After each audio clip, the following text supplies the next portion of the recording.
Okay, so it's 6:40, and I'm starting our computer session today. So right now, I'd like to acknowledge everybody here. So far, we have 14 people in the call. I don't see your names, but that's definitely okay. That doesn't it's not important necessarily to know your names right now. Okay, and so at the beginning, okay, I'm gonna start with. I should have been wearing my glasses here.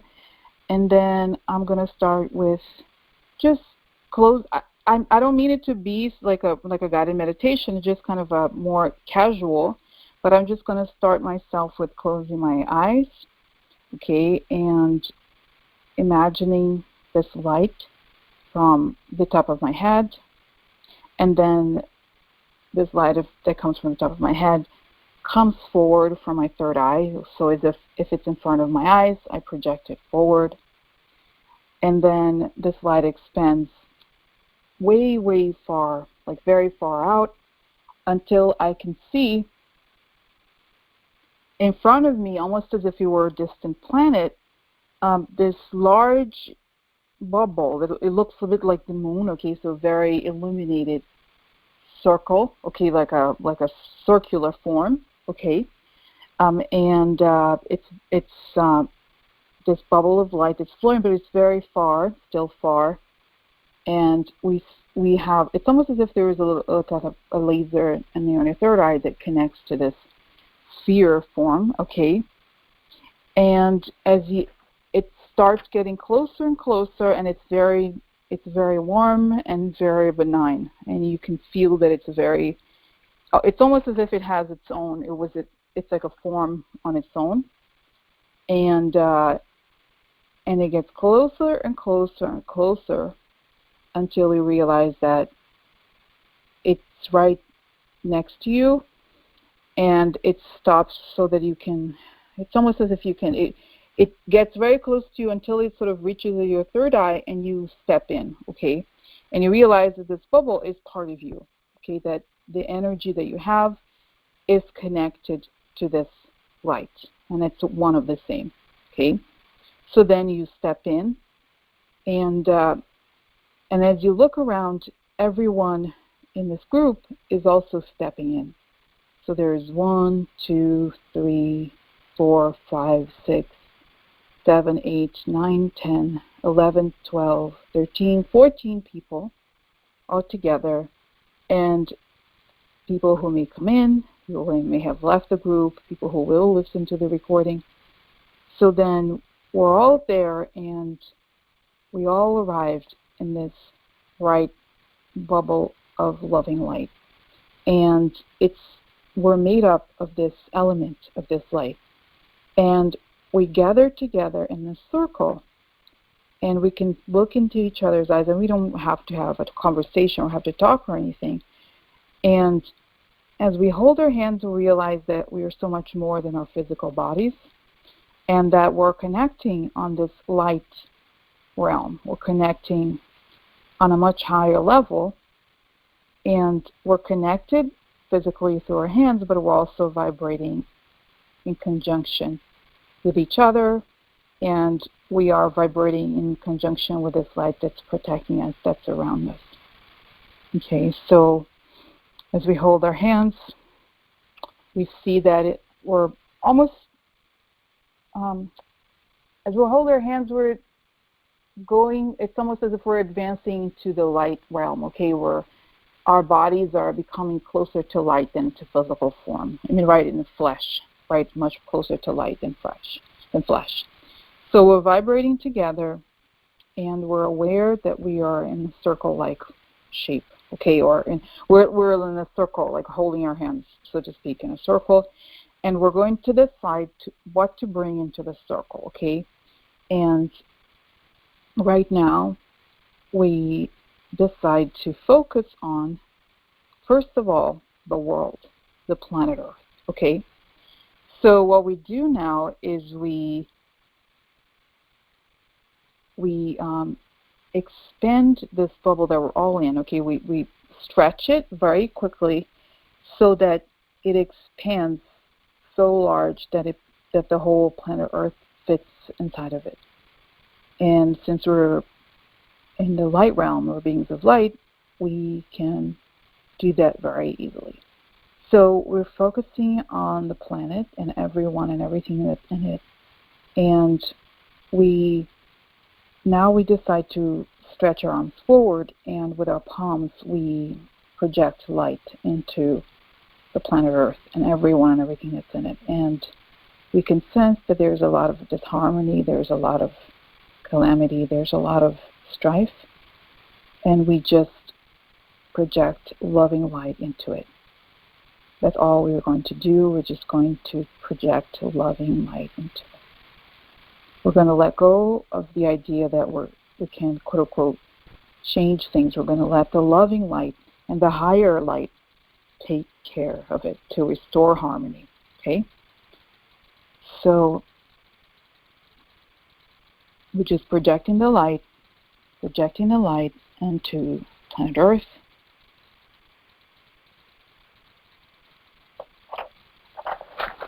And as we project this light onto planet Earth, we see that planet Earth is also enveloped in this bright, almost like a second skin, a second sphere that's full of harmony. Because we realize that the best thing we can do right now is to connect to the higher source and to let the higher source guide our actions. And when we've done that, we're going to move on next to the USA. Okay, so we're still connected in a circle-like form, sort of standing in the same place, and now we expand so that we can reach the entire USA, including territories and states, all states. So we project this bright light of love with our hands onto the USA and everybody inside the country and everything in it. So even though we perceive disharmony, we perceive hate, we see all these things that are unpleasant, we choose to project the light regardless. We choose to remember that the light is stronger than hate, and we choose to remember that harmony is the natural condition of the universe.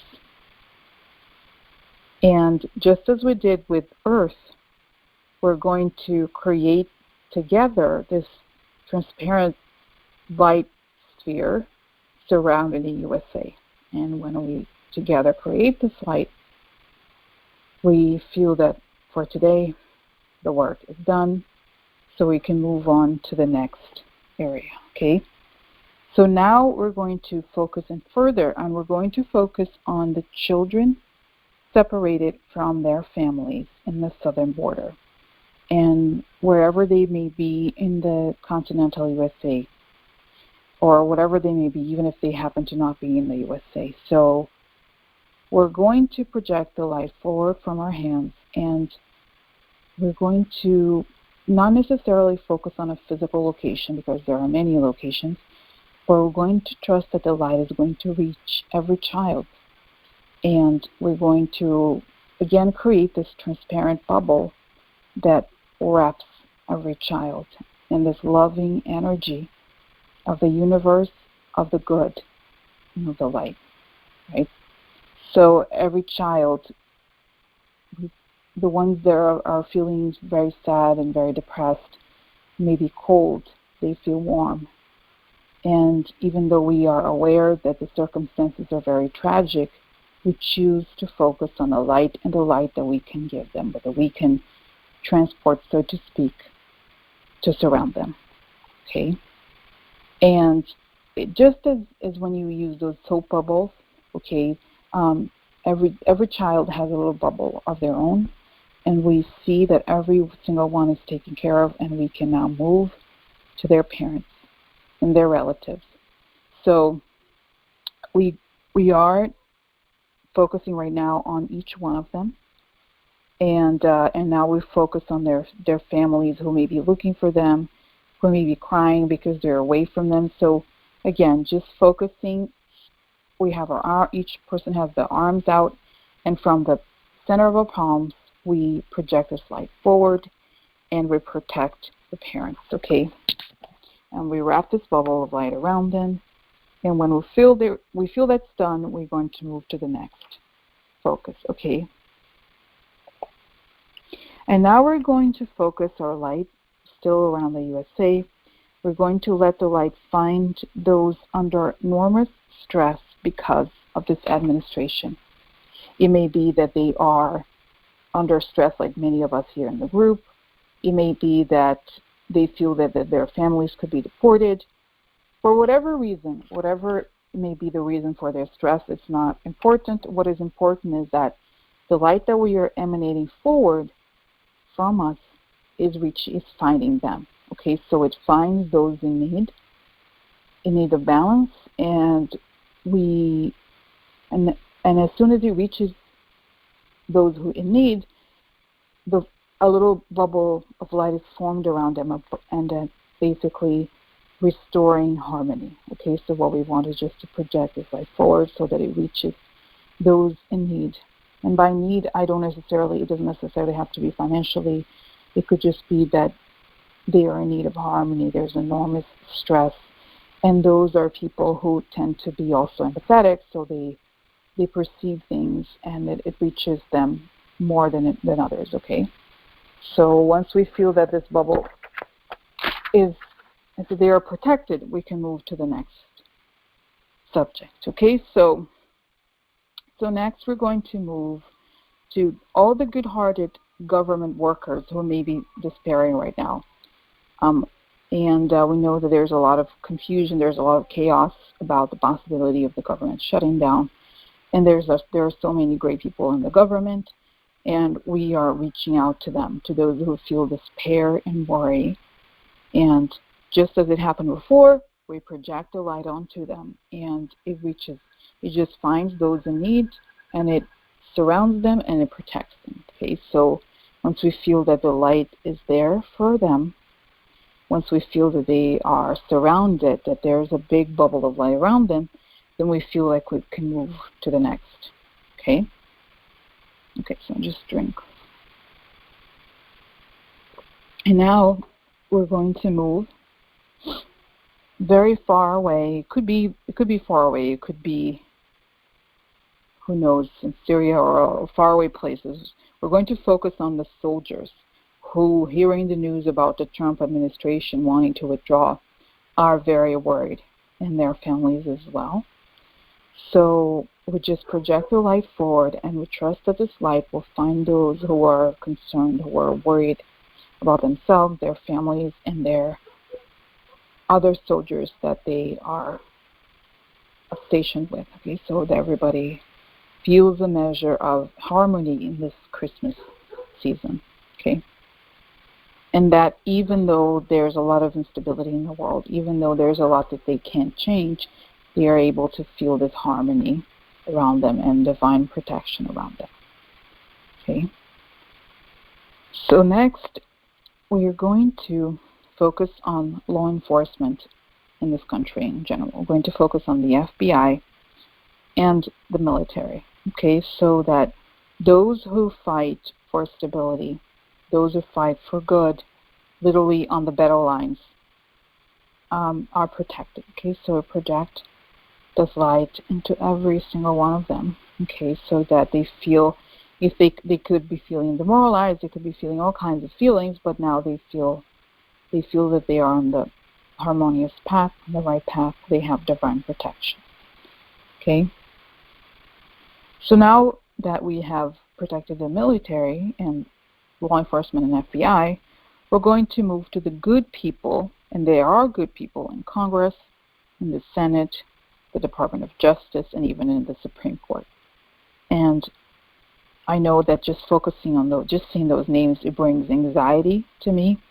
But I know that I have the ability to focus on projecting the good onto them, even when many of those people may have caused harm in their policies, and may have caused all kinds of horrible circumstances to so many. I choose to focus the bright light onto the good people so that the good people feel strong, they feel that they're divinely protected, as well as the people who are choosing the darkness, so that the darkness that surrounds them may be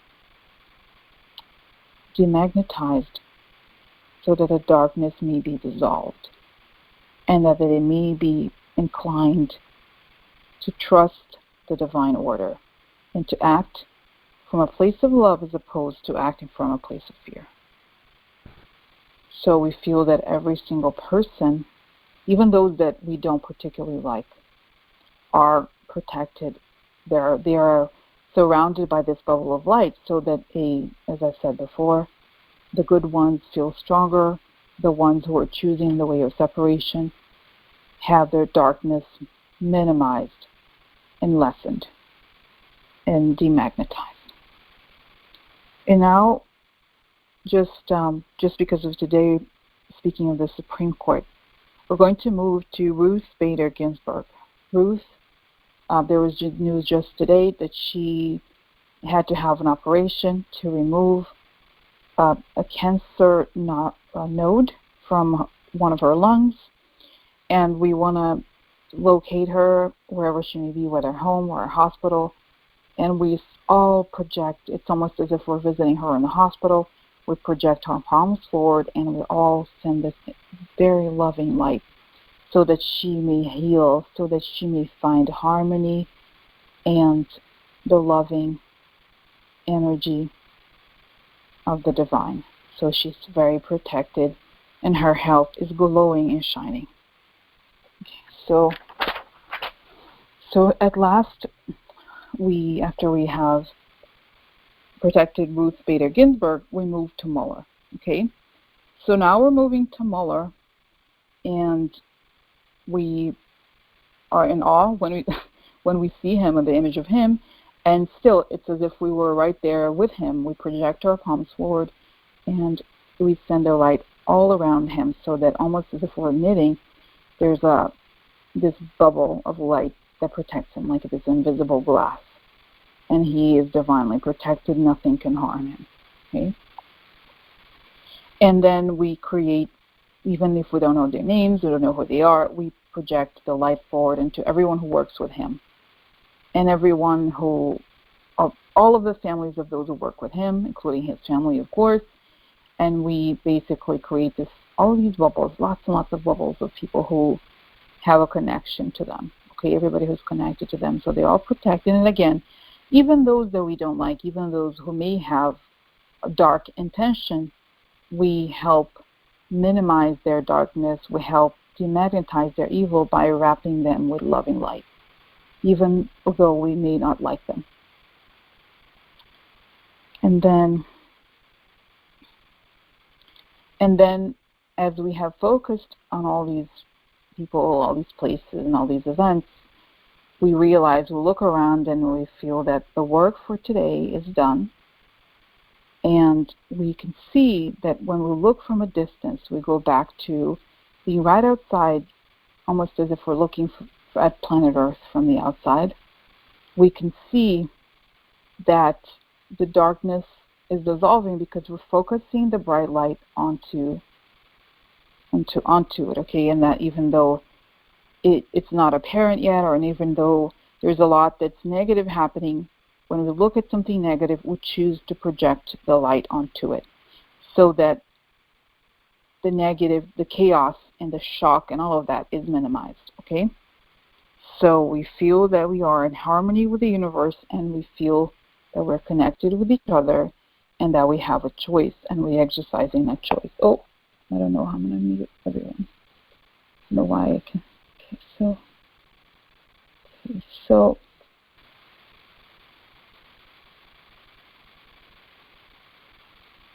I don't know.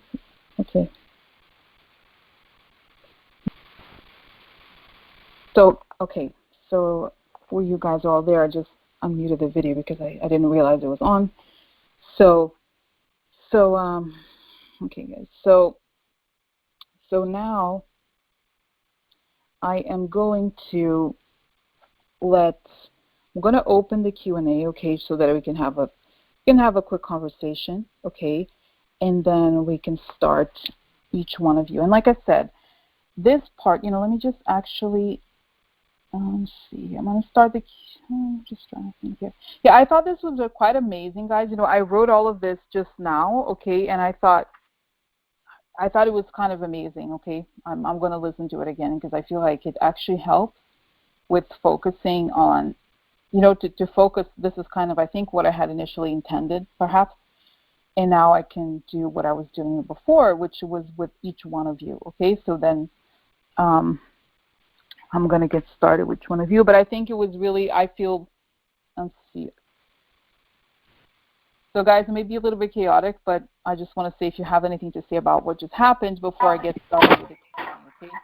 It may be that everyone, I don't know. So I'm just saying I'm going to get started in a little bit with the Q&A. Just a quick break, okay? Okay, 1 second, just drink.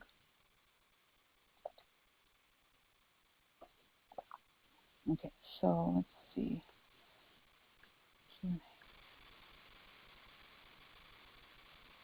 Okay, guys, so this is now the Q&A. So the best thing to do is to press *6.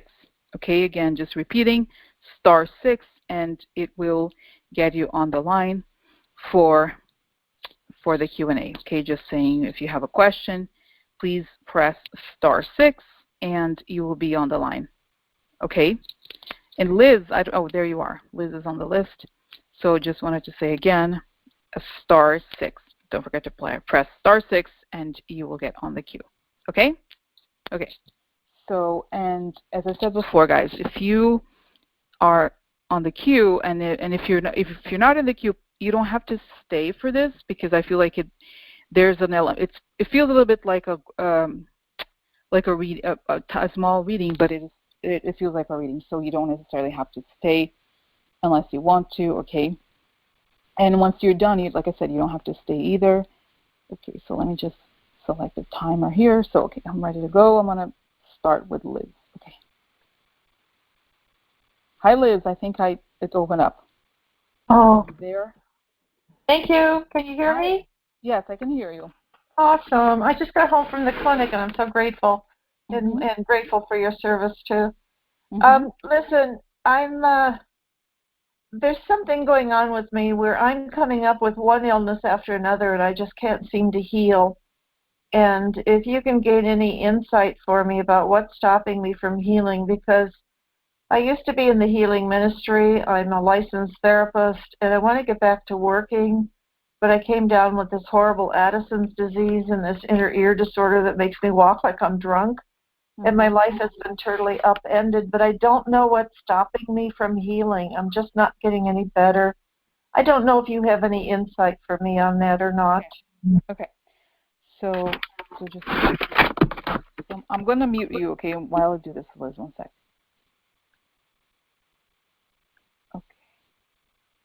Okay. So I'm here talking to Liz, and I'm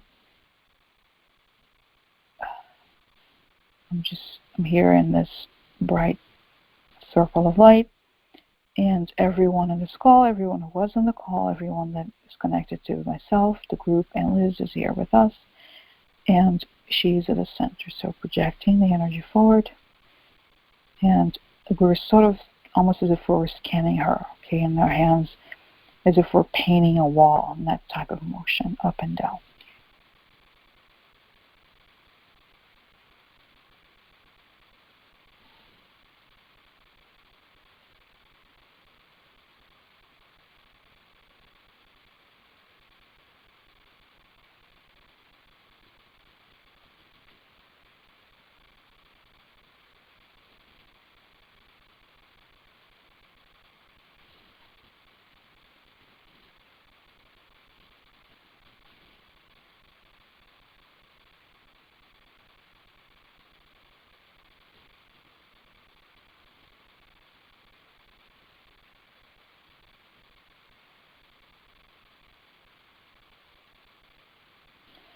So, Liz, okay, so the thing I see about you, and it was the first thing I felt just now, it's almost as if there's you're like a huge a red clot, okay, like as if there's something really urgent, like your system is very overwhelmed, like emergency all the time, okay? So it's as if you've been in a stress mode for a long time, okay? And the body can't discern when it's on or off, okay? So it shows that there's a lot of it that has to do with the healing, how you have, in order for you to get, you say you want to work again and everything, it shows that you have to let go of maybe like I said, I'm not a doctor.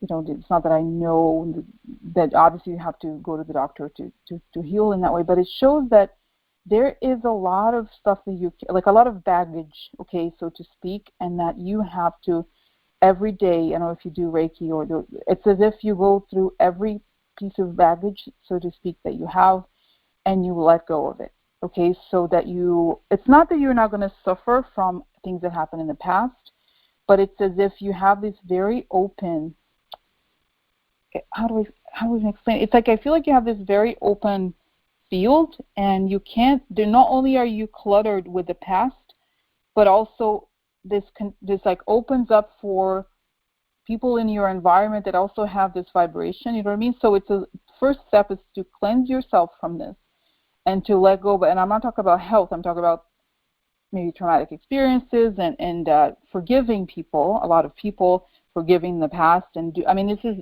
doing this work constantly until you feel a measure of lightness, and then you can close yourself, because I feel like it's also, you need to close yourself to the environment. It's like you're this almost like a walking open wound, but then you don't know you project this forward and you attract the same thing, but then at the same time, like I said, you have to cleanse yourself from the clutter, and you also have to close yourself, you know what I mean, to close your external layer, so to speak, so that you're lighter. And I feel like as you feel lighter, and as you feel I feel like it's saying here a lot of forgiveness. You have to forgive, forgive, and then wrap yourself in the same light, okay, that we're talking about, but in a way it has to do with boundaries. But like I said, because you feel this, like the illness, okay, also attracts, it kind of cuts your boundaries down. It's, you know what I mean? So it's like it's this vicious circle where you're and then your system is overwhelmed because it has been overwhelmed for all this time. So it's just a matter of, like I said, decluttering and also creating a strong barrier. And when you do work with others, that you maintain the boundary.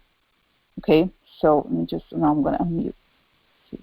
Can you hear me, Liz? Does it make sense? Yes, Rosie. I'm listening very carefully and with very open heart. Thank you.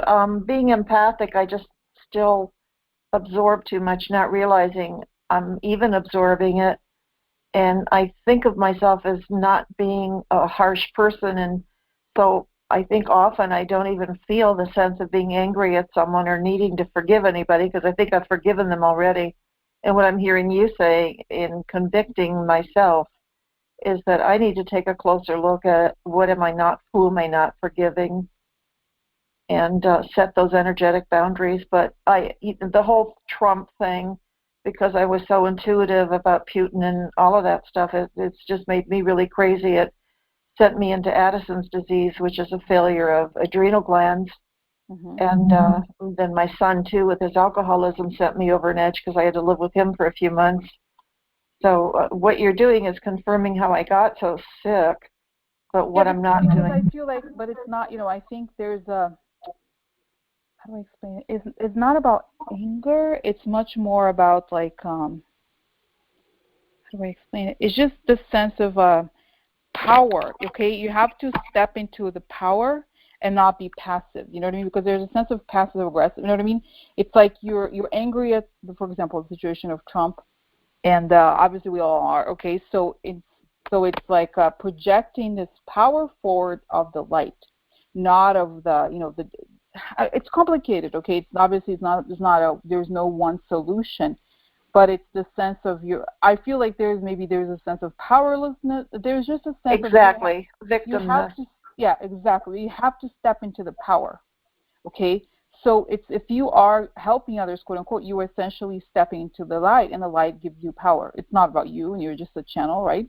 Right. So, but you have to step into it. You have to own it. You have to grab it. Okay, you know, and not, this not may sound kind of like aggressive, but it is what it is. You know, you have to really grab it, and just get this, take this power and wrap you around it. But it's almost like it's also showing that you want to heal. It's like, how can you heal others if you don't feel empowered? You know what I mean? And how do you just have to grab this power for yourself? And this is the real light. Okay, it's not, because I feel like there's a sense of total helplessness, that you have to no control over anything whatsoever. So I feel like essentially the best way to do it is to let this light in, and, for example, just an example as we're doing now, project the power forward, and not, and this is it's up to you. It's not that you have to change something into the way that you think is better, but just projecting the light forward is the right way, which is kind of sort of like how Reiki does. You don't necessarily have to choose the positive outcome. You have to trust that the light will create harmony again. Wow. Okay, so it's just like, you know what I mean? Does it make sense? Yeah, Rosie, I'm just getting that I have not accepted my, see, it's even hard to say it, I have not been accepting my ability as an empath or the power that's connected to that, because I don't feel worthy of the power. So beyond self-forgiveness, I really have to look at being worthy to project the power. Because, you know, the reality is actually that in the universal energy is really not about how good or how bad you are. It's there everywhere. Yeah. It's all of it. You know, so you don't even have to be, it's not about being good or bad. It's not a judgment.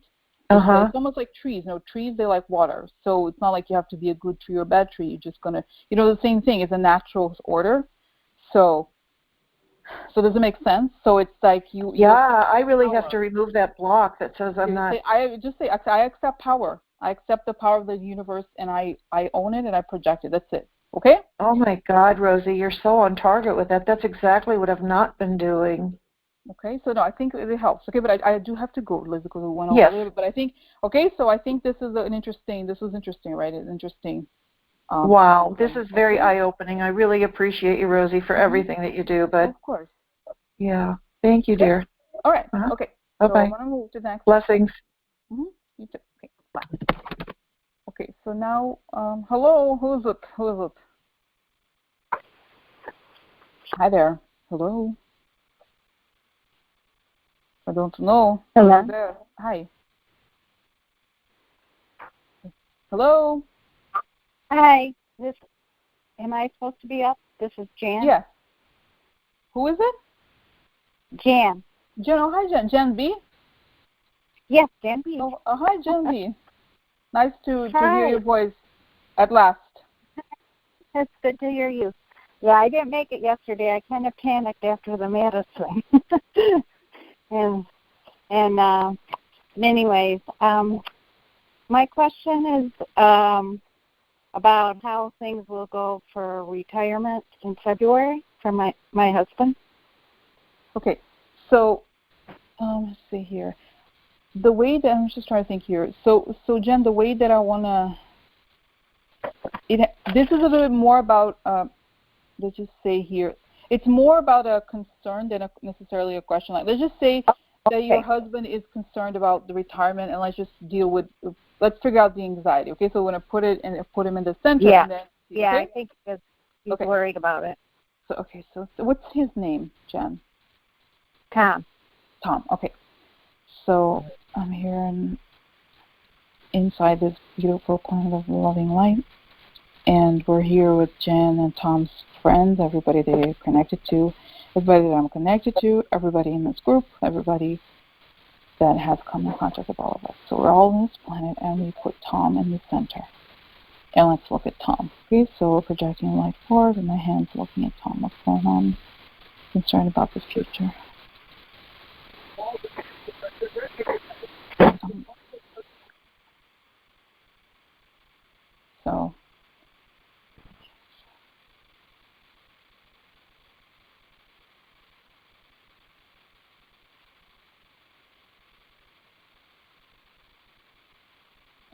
So Jen, actually, and I just needed you just because so that it doesn't, to remove noise, okay, but you're on.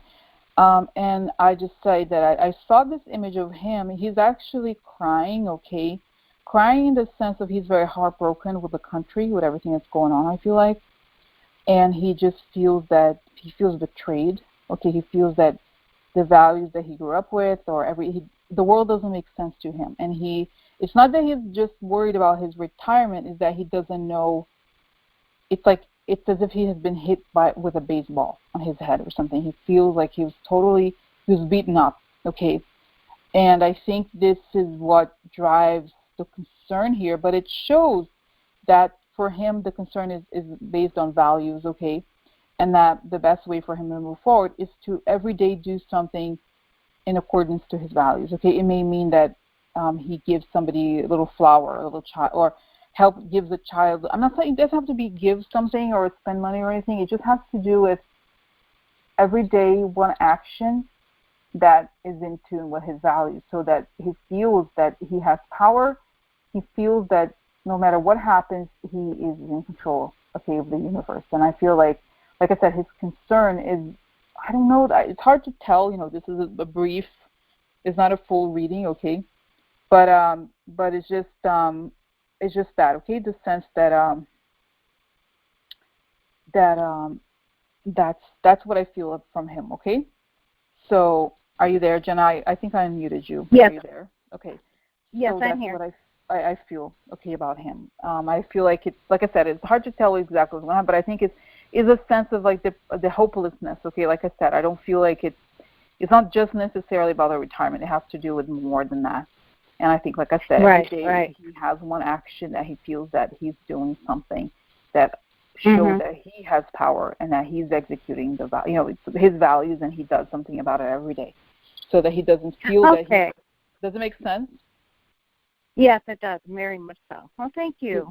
Because he's very, I see. Yeah, I don't mean crying. Like I think he's crying. Like I said, it's not he's sad, necessarily sad, but is disappointed with the country, disappointed with how things turned out. That's what it is. It's not like he's like, oh, like depression is different, because a lot of times has to do with self-pity. But in his case, I do think it has to do with disappointment in the country. Like I said, every day, if he carries the values of the country, so he could do something within his reach, even a little something small, in his own way. You know what I mean? Even if it's to comfort somebody who needs it, even if it's to join a volunteer. I somehow see him driving I don't know what it is, but something like that, okay? And that way he feels that he's empowered and he's in charge. You know what I mean? Because that's something. Okay? Does it make sense? Very much so. Thank you so much. Okay. All right. So it's good to hear your voice. All right. See you next time. Okay, bye. Hello. Hello, this is Susan Hilger. Hi, Susan Hilger. Hi. So, what's going on, Susan? Well, my husband is up for a CEO job here in Las Vegas. And one, I'm wondering if he gets it. And two, if he does, that means we stay here for quite a while. And I'm concerned about finding a full-time job here. Okay. So, like I said, this reading is a bit more focused on this process is more healing, okay? But let's do this way. What's going on with what's your husband's first name? Oh, Joe. Joe. Okay. So Joe, you're on this planet, Joe.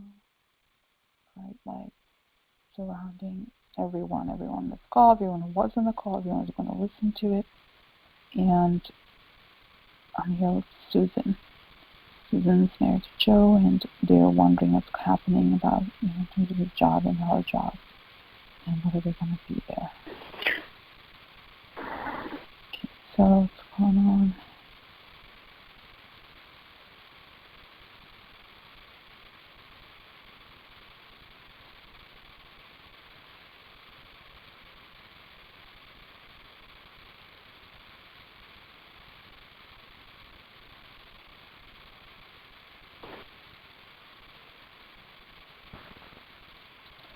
So, Susan, for both of you, okay, I feel like it's hard to tell. Like I said, this is not a full reading or anything, but I see it. Sure. What I think is remarkable is that both of you are looking in a specific direction, okay? and it's almost as if, and then it shows your feet. I get the sense that both of you are kind of like, what is the word? It's a little bit like you're seduced, or there's a sense of sparkle. Like you're kind of, you don't see things for what they are, or that you're focusing on something that is not, that is temporary. You're not aware. It's like your feet are not on the ground. There's a sense you're a little bit, okay, it's not that it's bad. It's like you're thinking of all these options, but it's good to be grounded. It's saying that the best way for you is to think about the things you care about and reach out to them, either organizations or whatever it is that you do now, or how you can apply yourself to it, how can you improve something. Because it shows that it's an environment where there's a lot of things happening, a lot of things showing up, but not the things that are fleeting, okay, things that are, Yep.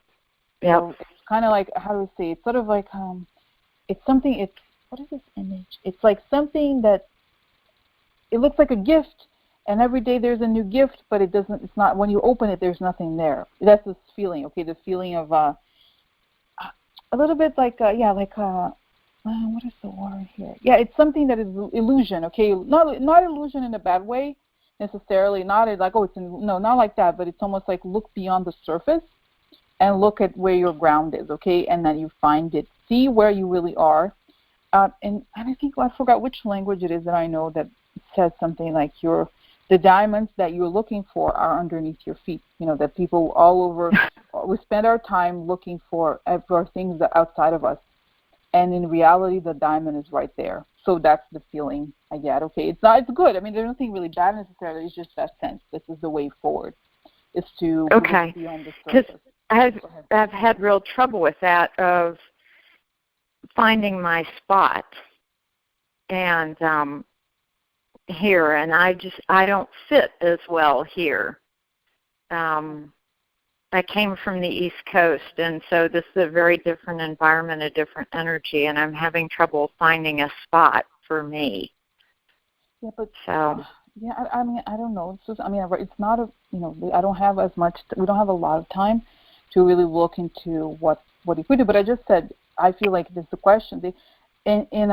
Just to wrap it up, really, the answer then is really, it's, you are the answer you seek, basically. So what is the missing there? You know what I mean? Like, what is missing there that you can offer? And what can you offer? Even if it could just be for people like you who are feeling exactly like, I have different values. This is not my scene, but how can I create my scene here? You know what I mean? Yeah. So it kind of goes, this is how, you know what I mean? This is kind of like the idea, I guess, but it's like I said, this would need more, like a longer reading, but I don't know. No, but that's okay. I think you hit it. Yeah. So thank you very much. Okay. All right. Okay. I appreciate it. Of course. Okay. So, okay. Talk to you next time. Okay. Okay. So I just want to say, guys, if you've just joined, a reminder that to dial *6, if you like to get into the queue, *6, and you don't have to stay on, okay, if you started earlier, and if you've had your own little reading, your own healing little bubble thing, you could leave. You don't have to stay, okay, because I feel like this is much more like a reading than it is like a group. I add elements of it, but in the end, it is more like that. So anyway, so I'm going to move to the next person. Okay. So, hello. Hi. This is Margaret. Hi, Margaret. Yeah. I was wondering if you could help out with sending love and clarity and so forth to Jamie Kloss.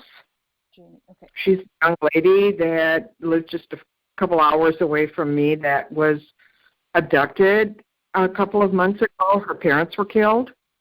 Oh, my God. And I was wondering if we could, just send her some love. It seems like everything's gone cold as far as finding her, and we don't even know if she's alive. Okay. But I would certainly love to send something to her for Christmas. Okay, so, but this is reminding me of something that John said, and I failed to do this, but especially in this case, this is reminding me. Tell us the state you're calling from so that we can visualize it. Yeah, Wisconsin. I'm sorry. Wisconsin. Okay. So yeah, I meant to do that. Just call it Jamie, right? You said. Yeah, Jamie. Jayme. Jamie, is she blonde? By I don't know. Yeah, sort of blonde, reddish, light reddish hair. Green eyes, kind of. Yeah. Green and blue. I guess they changed based on the lighting or something.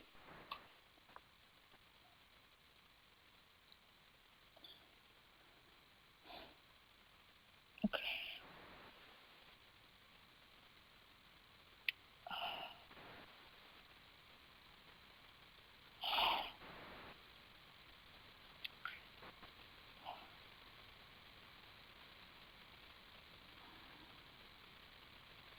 Do you know her? Oh, Margaret? No, but I've been following and trying to help and so forth, but I don't know her personally. It's just that her family is just crying out for, to have her home for Christmas and stuff.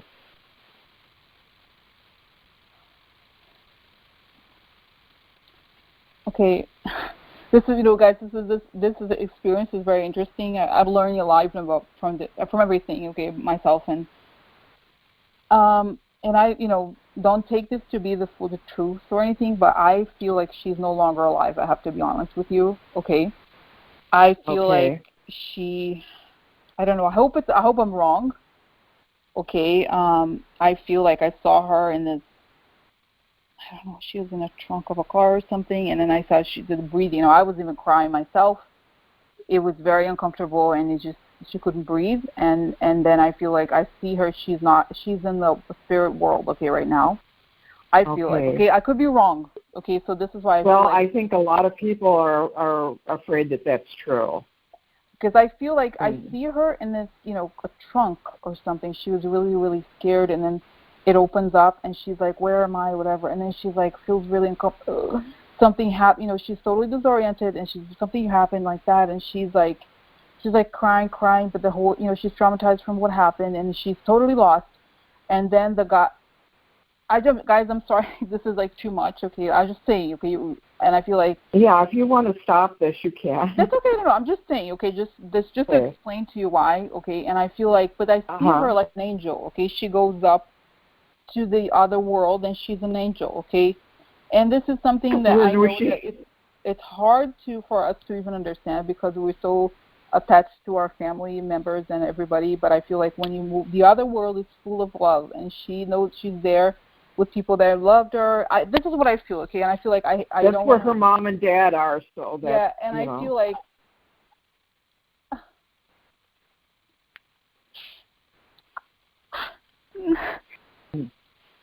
I'm sorry. I'm just like it's like I feel like they're like it's okay, sweetheart.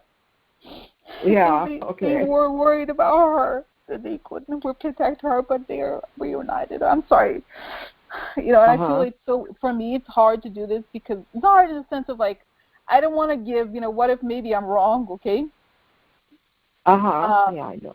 You know what I mean? I feel like I hope I'm wrong. I could be wrong, but this seems very clear to me, okay? That she's thanking us for thinking of her, but she's well on the other world, okay? And that the man, I see this guy is a crazy guy, kind of, he may have had some contact with the family before, like somebody who could have done gardening for them. I don't know what, he's crazy, okay? He may have, but whatever, it's not worth it now. I hope they find the evidence, okay? But that's my feeling, okay?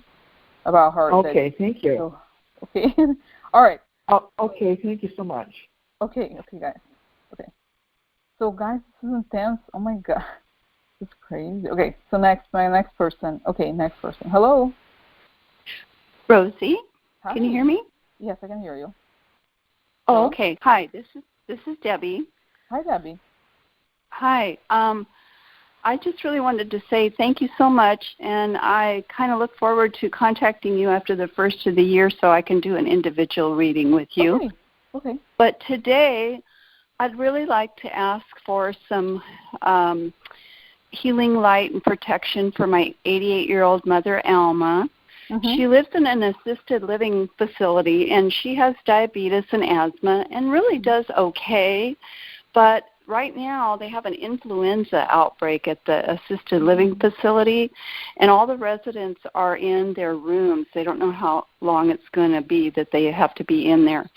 So I'd like to ask for some protection for my mom and the other residents, and I feel kind of selfish asking for some maybe healing light projected for me as well. I'm the oldest of her 4 children, and each one of us has kind of our own individual medical issues. I was born with a defective heart valve that's been corrected. I've had 2 open heart surgeries. I've got a pacemaker and congestive heart failure, but I also am doing pretty good. But I've always been extremely protective of everybody in my family. We lost my dad in 2011, but I feel like I have to remain very strong for my mom especially, and really for all of my siblings and their kids too. So I'm so grateful for you to be doing this, and I really appreciate everybody on the call helping out and being kind. Thank you. Okay. So I'm going to meet you, Debbie, but I just confirm, it's just your Debbie and Elma, your mom, right? My mom's name is Elma, right. Okay. My name's Debbie. Does she have, I just said, does she have a TV in her room? She has a TV in her room, yes. Okay.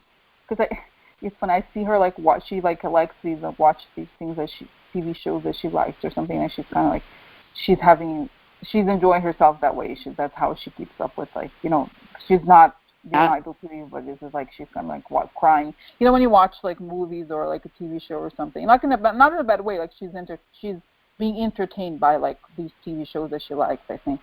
So anyway. Yeah. So okay, yeah, she likes that. Okay, so I'm gonna meet you for a second. I just wanted to talk about this, and then I'm gonna do that meditation with that. Okay.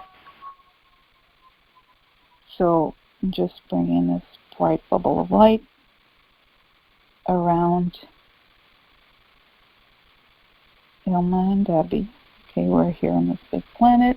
Everybody in the call, everybody I know, everybody Debbie knows, everybody Elma knows, in this world and the other worlds, and or surrounding her. Elma and Debbie, both of them, okay. And we're projecting our arms forward and our palms forward to heal both of them, okay. So to protect Elma throughout this influenza moment, okay. So just protecting both of them. So.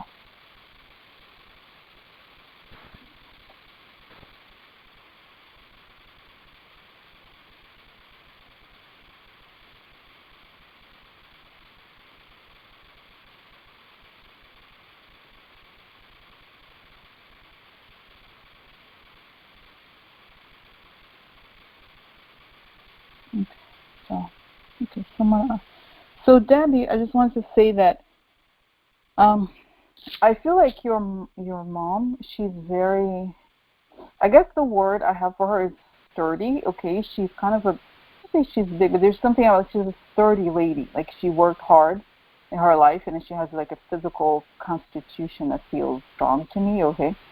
And and I feel like she is, I think she's okay. I mean, I feel like I protected her, and she has this, like, I don't know if she's a person of faith or whatever it is about her. She has a strong connection to the spiritual realm, I guess you can call it that, okay? So now it's interesting because for you, what I saw, it may be that you don't know anything about her, is that you have also this power that the thing about the concern that you have for your siblings and protection, I feel like there's ways that you can almost let the divine take care of it for you because you overthink it. You almost like it stresses you out so much, and that you start this process of like closing your eyes and projecting it to them, forward, and kind of like, I don't say having this telepathy with them, but kind of, okay, so you close your eyes and you say you take care of them in the morning or whatever, so that you have a process in place and that you could do other things when, you know what I mean? Okay. So if you create a process that you do, it doesn't even, because I guess how I see it, it's not religious necessarily, but it's more like a projecting the light and protecting them, giving them strength, and then you remove when you're done, you move on with your life, because I feel like it's almost like there's a clutter in your mind of so many things. And I think the thing about the heart is that the heart and you have a lot to give and a lot to share, and this is the way that your health shines further even.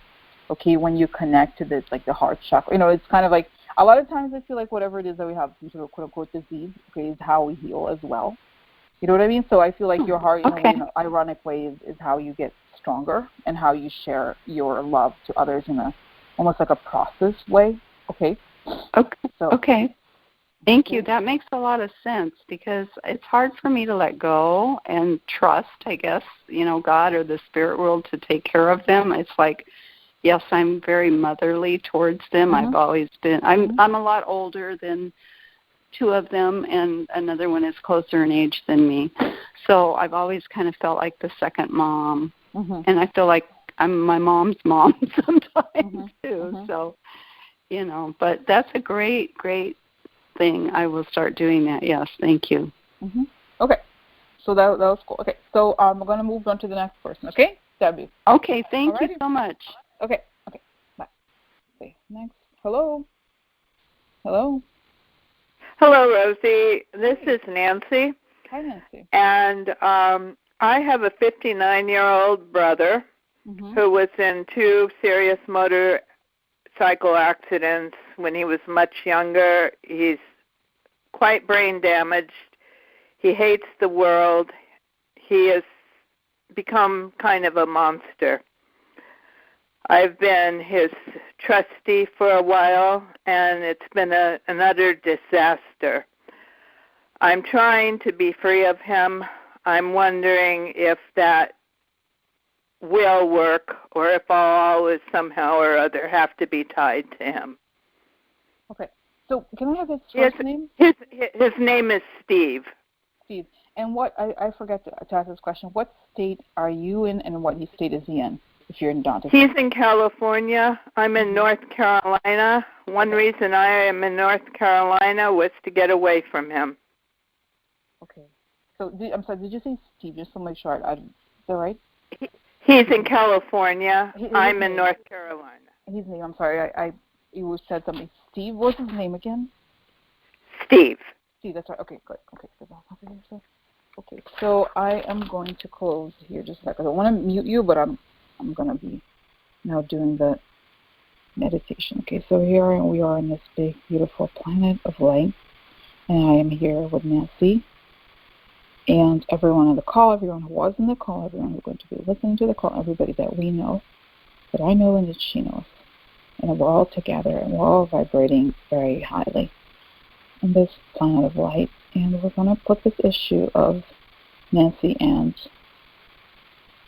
Steve for healing, okay, for resolution. Let's see what's going on.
Hi, Nancy.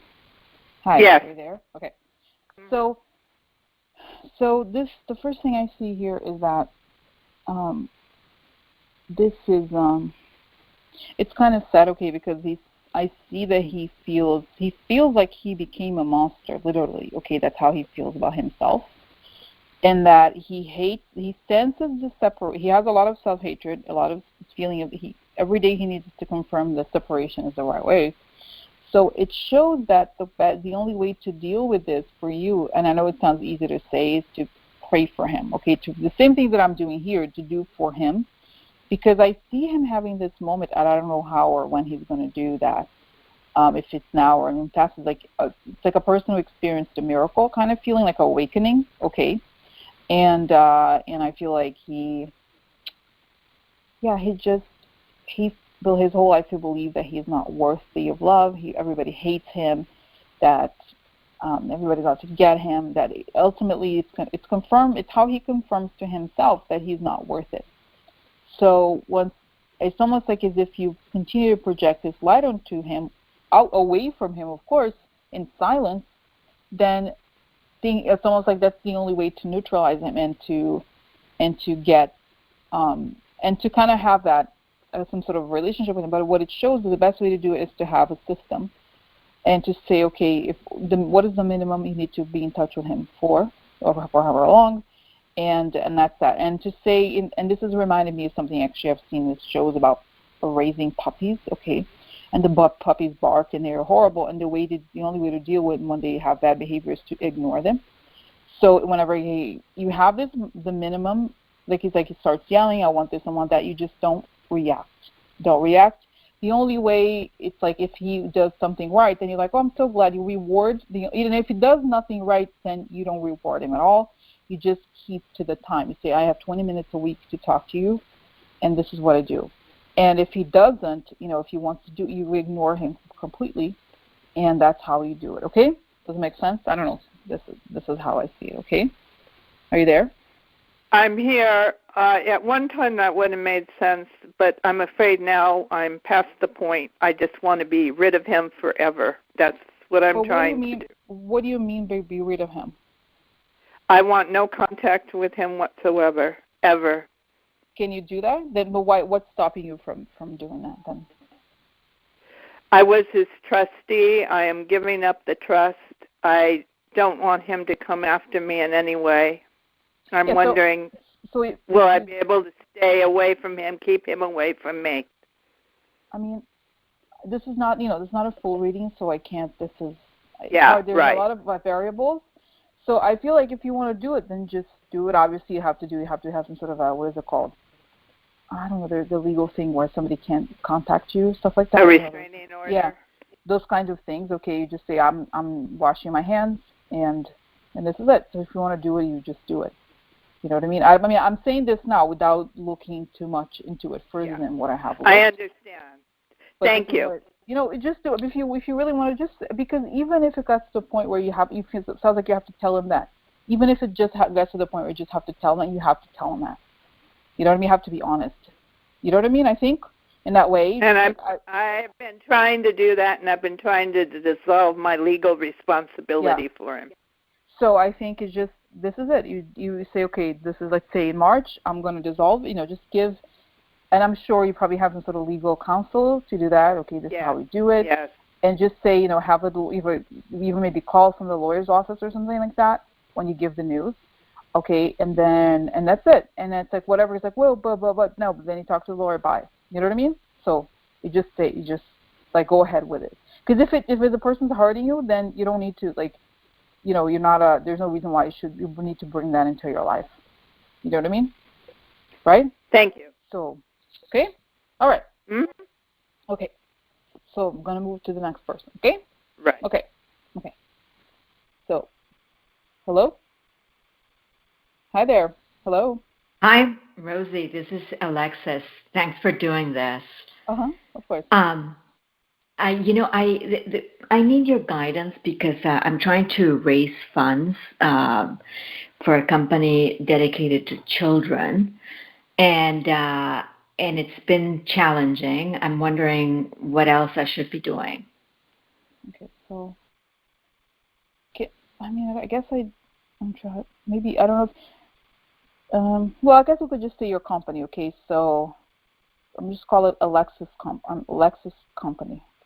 Okay. Okay, so we have everybody in the call, everybody that is listening, everybody connected to Alexis, everybody connected to me. All on this planet of light, while vibrating in light, stand our palms forward, and we put Alexis and her company in the middle. And let's look at it. Okay.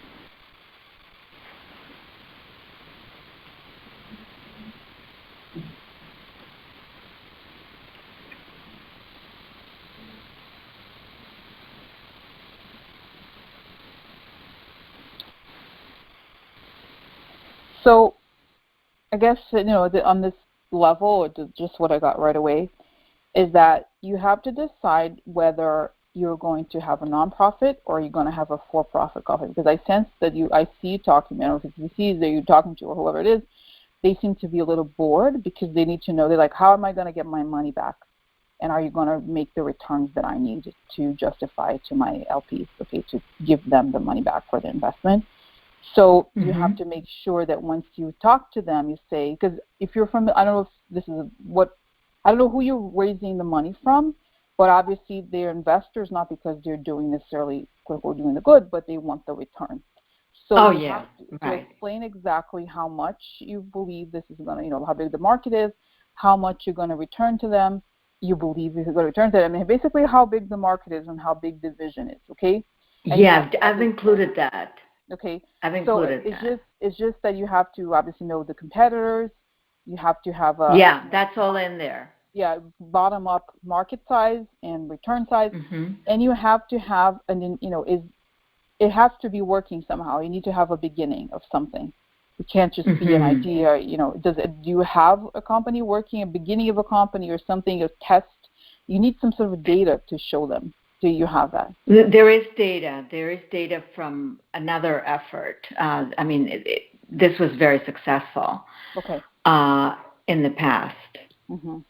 Yeah, but I feel like the sense here is that they want to see something moving. I see the wheels. They want to see the wheels. They want to see the movement. They want to see demand, something, a beginning of something, and that they can, because I feel like the people that you're talking to, even the ones in that field, they need to see something a bit more concrete in order for them to put the money in. Okay, it's not a huge deal. It's not about you being woman. It's not about being whatever. But I feel like they need to see it moving. They need to see it in action. And even if you lower the amount that you're raising, just so you have one person that can help you get to the next level, where you raise a little bit of money, but you do need to get something that shows it in motion. They say, we want to see it in motion, even if it's a tiny program, even if it's only been a month. You have to get it into motion. Does it make sense?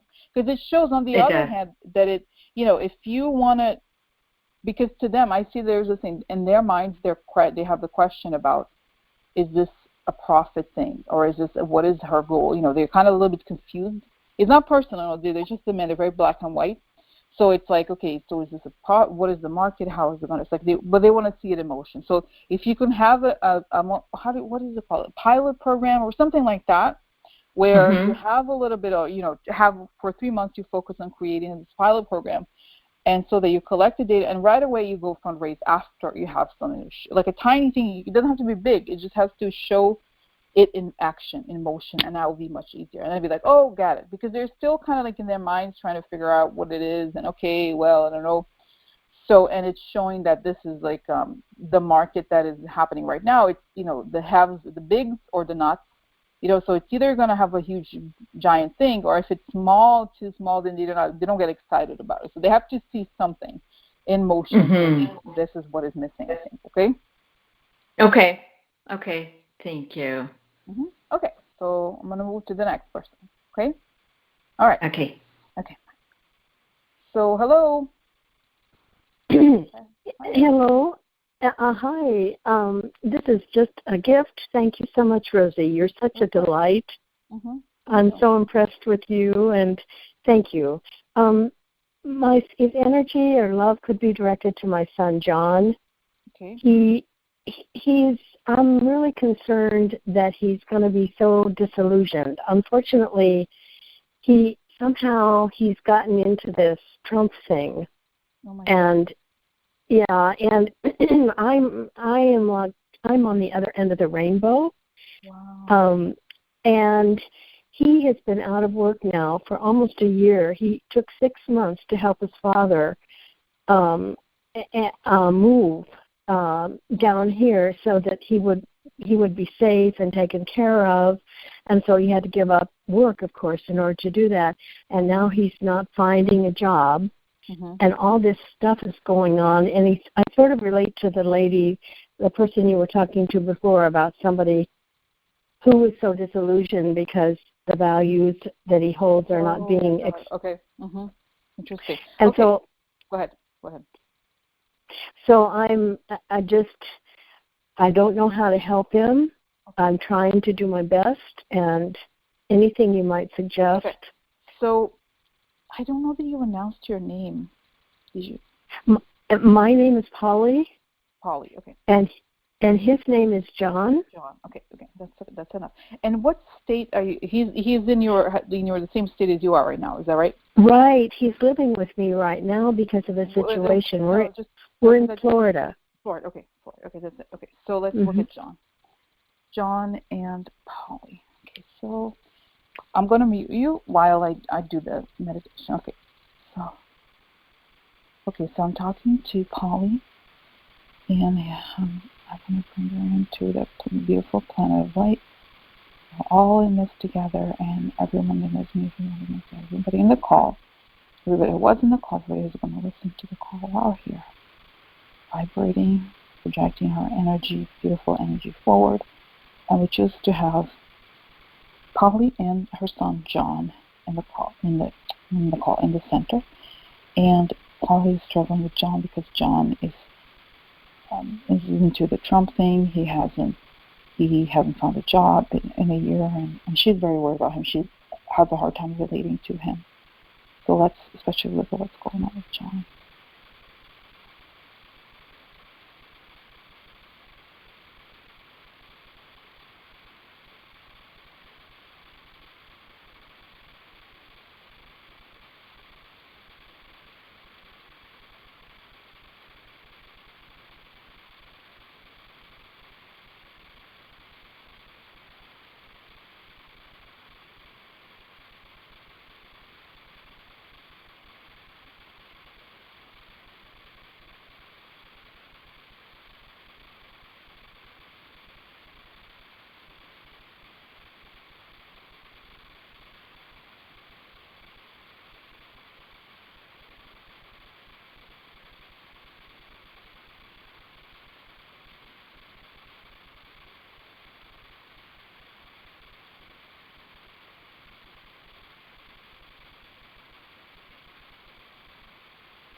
Polly?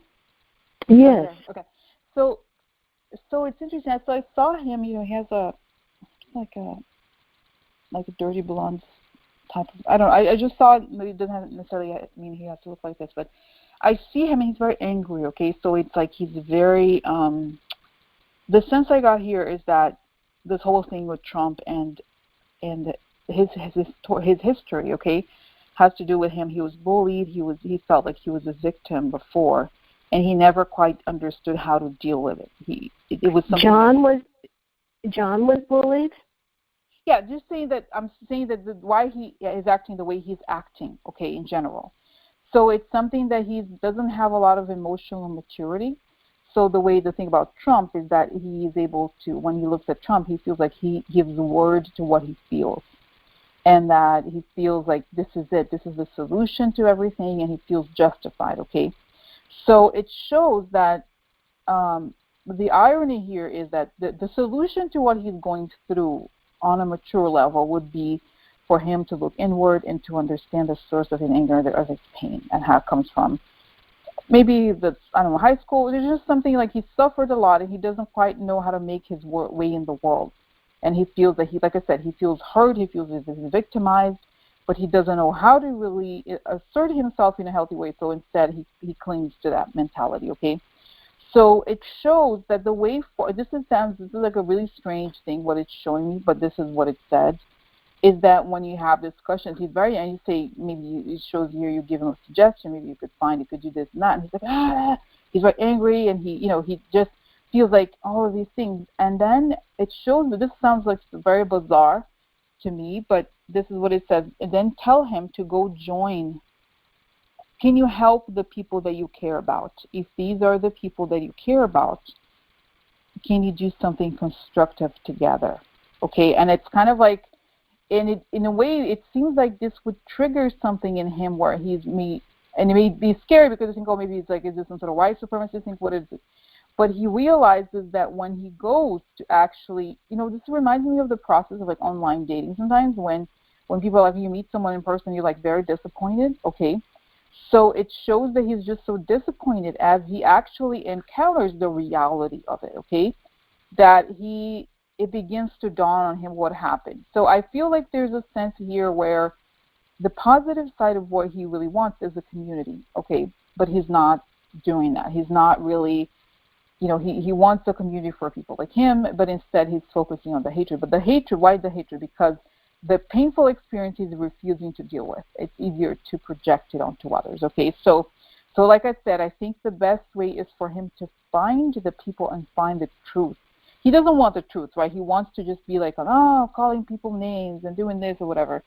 But it shows that really ultimately he does not want to deal with these circumstances. And I think for him, I think the best way to do it is to find a community. Create a community because it feels like, there's nobody like you. Create a community for people like him. Can those people help him and help others like him? Because this is really, when it comes down to it, honestly, when I think of why Trump is really detrimental to so many people in that way, is that, okay, let's say that you're supposedly a white supremacist. Is Trump actually doing something that helps you? Is Trump actually, giving you educational programs that, let's say, are just for the white supremacist people, whatever it is? Okay, no, he's not. He's just using them. You know what I mean? So eventually, I think when it's like, okay, so let's go look for a community. What is something positive that he has given you that is going to help you make more money? What is it? Let's go find it. Let's go search for it. Can you call his hotel and say, I'm a Trump supporter, give me a job? Like, I'm serious. Like, I know it sounds kind of crazy, but as he goes to look for actual policies, they don't exist. Okay, and really, right? So I feel like it's a matter of him seeing beyond the surface and wanting to, right? Because it's kind of like, this is what I feel like. It's really, let's go find, it's kind of like, instead of if you attack it, he's going to feel stronger. Like, oh no, this is the right way to do it. But it's like he doesn't want to become a mature person. He doesn't want to look inward. So let's look, if he wants to go outward, then go look for a job. Call Trump's businesses. Call his what is it called? His, re-election campaign. Go work for him. I'm serious. Like, I know it sounds crazy, but this is the only way that he's going to actually encounter the people and see what they are really like. Does it make sense?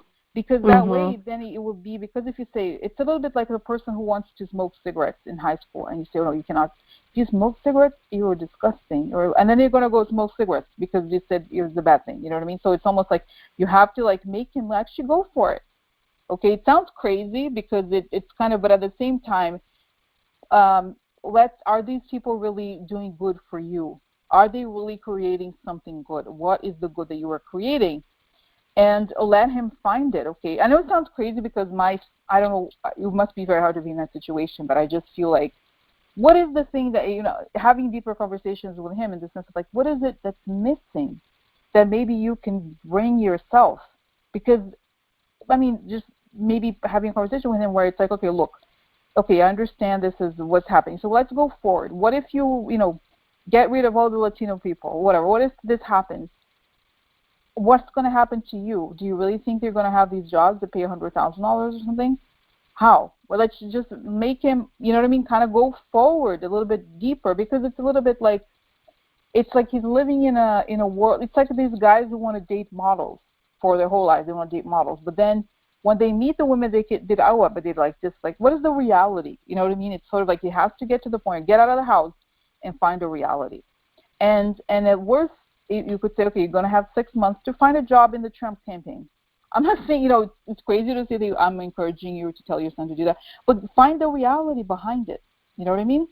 So that he finds the world instead of, like, being in the house in the comfort of a quote-unquote liberal household or whatever that, you know what I mean? And that being espousing these values. You know what I mean? So, right? I think I understand what you're saying. And I will do that. You're saying that he was bullied terribly in high school? Was that what you said? I'm saying that he has this sense of, like, he doesn't have. It's not that he's how do I explain it? Okay, so and I'm gonna say it because it came up. Okay, when you read about these kids who shoot other kids in school, okay, the ones, they're always like the ones who feel they were victimized they were treated badly, they were ignored in a way or another. Okay, so it's a similar vibe here in this. I'm not saying he's going to go out and shoot people. It's not that. It's like this sense that they were left behind, or that there's a sense of they were not. Yeah, there's something like they don't belong to the culture, or they feel that they were left behind in some way, or that there's no way for them. There's no place for them in the world. Okay, that's kind of what it feels like. You know, I feel like he refused to go to college, and that's put him behind in terms of the job world. And I felt like that's what really has made him feel. He wouldn't admit it, but that has put him behind. Yeah, so I feel, you know what it is? I think you have to get, he has to get a reality check, essentially, okay? And I feel like if it's not right, let's say, for example, what other job can you get? Do you want to work at Walmart, greedy? No. Then how do you get to, what job do you want to do? What do you want to do? What is the idea? So having these practical steps, okay, kind of like process-based, as opposed to like talking. It's not about talking. It's about like, okay, you want it. What do you want? And how do we get to where you want to go? Does it make sense? So like if he wants to go to college, then he has to want to take out student, whatever it is, he has to do something because he's stuck in a plateau of irresponsibility. You know what I mean? Something like that. So you know what I mean? Sort of like it's a very easy place for him to be in right now, but he has to face reality. If Trump is so great, go get a job in his casino and see how great it really is. Go work for Mar-a-Lago or so, you know what I mean? It's like, go find it. See the reality of what it's like. So, you know what I mean? So maybe, you know, and if you don't, I mean, the other thing is too, is like if you don't, there have to be solutions, okay, or deadlines or something where like, okay, let's try to help you with what's missing. But he, you know, if it's, the problem is with Trump is like it's too, you know, it's too easy. It's like easy way out kind of thing, okay? So he just has to mature and get real, okay? And I think, you know, just to, and I mean, this sounds kind of weird thing to say because I would not actually trust, like, I would not really do that in reality, but I feel like I see if you drive him to a really bad really poor neighborhood and say, look at this person. Do you think maybe you had it better than they did? You know, do you want to live like them? Like, do you want to look at how they struggled? This is the reality. Like, how, you know, and have him confront the reality that other people have and the choices that he didn't have. And it's going to be painful for him, but he has to confront it. You know what I mean? Because he lives in this bubble, this reality that doesn't exist. So anyway, I do have to go. I do have to go because there's one other person. But does it make sense? Rosie. So, yeah, Rosie, thank you, and many blessings of light and love to you. Yes, thank you. You too. Okay. Thank you. Okay. Bye. Bye. Hello. Hi there. I have Hi, Rosie. Hi. Yes, you do. I'm in Oregon, and my name is LB. And just briefly, my life kind of fell apart this year, and I'm wondering if I'm on the right track now. Okay. So LB. Okay. So, okay, I just started thinking, how do we frame this? How you lost? Okay. So, I feel like, tell me a little bit more about like how did it fall apart? I just want to make sure. I need to place it somehow. Okay, since 2013, I've been having trouble getting work, and it made me very, very depressed. And then in September, I threatened to commit suicide. And I'm in a really good therapy program now, and it's fine. But I'm 59, and I just feel like I just need to know I'm on the right track. Okay. So I'm over the, you know, I'm not going to commit suicide, but I just need to know if there's something else I should be doing. Okay. So let's see. Okay, so I'm going to mute you, okay? And then it took a long time. It took a long time to get here, so it may take a long time to get out of it. So I'm going to mute you for a second, and I'm going to do the meditation, then I'm going to bring you back on, okay? Okay. Yeah. Mute. Okay. So here we are on this beautiful planet of light, sparkling, loving light. We're all together. Everybody in this call, everybody who was on this call, everybody who's going to be listening to this call, and everybody in this world, the spirit world, we're all together as light beings. And we're in this room in a circle, and we extend our arms forward, and we extend our palms forward. And we choose to place LB in the center. so we can send her love, lots of love her way, and look into her situation.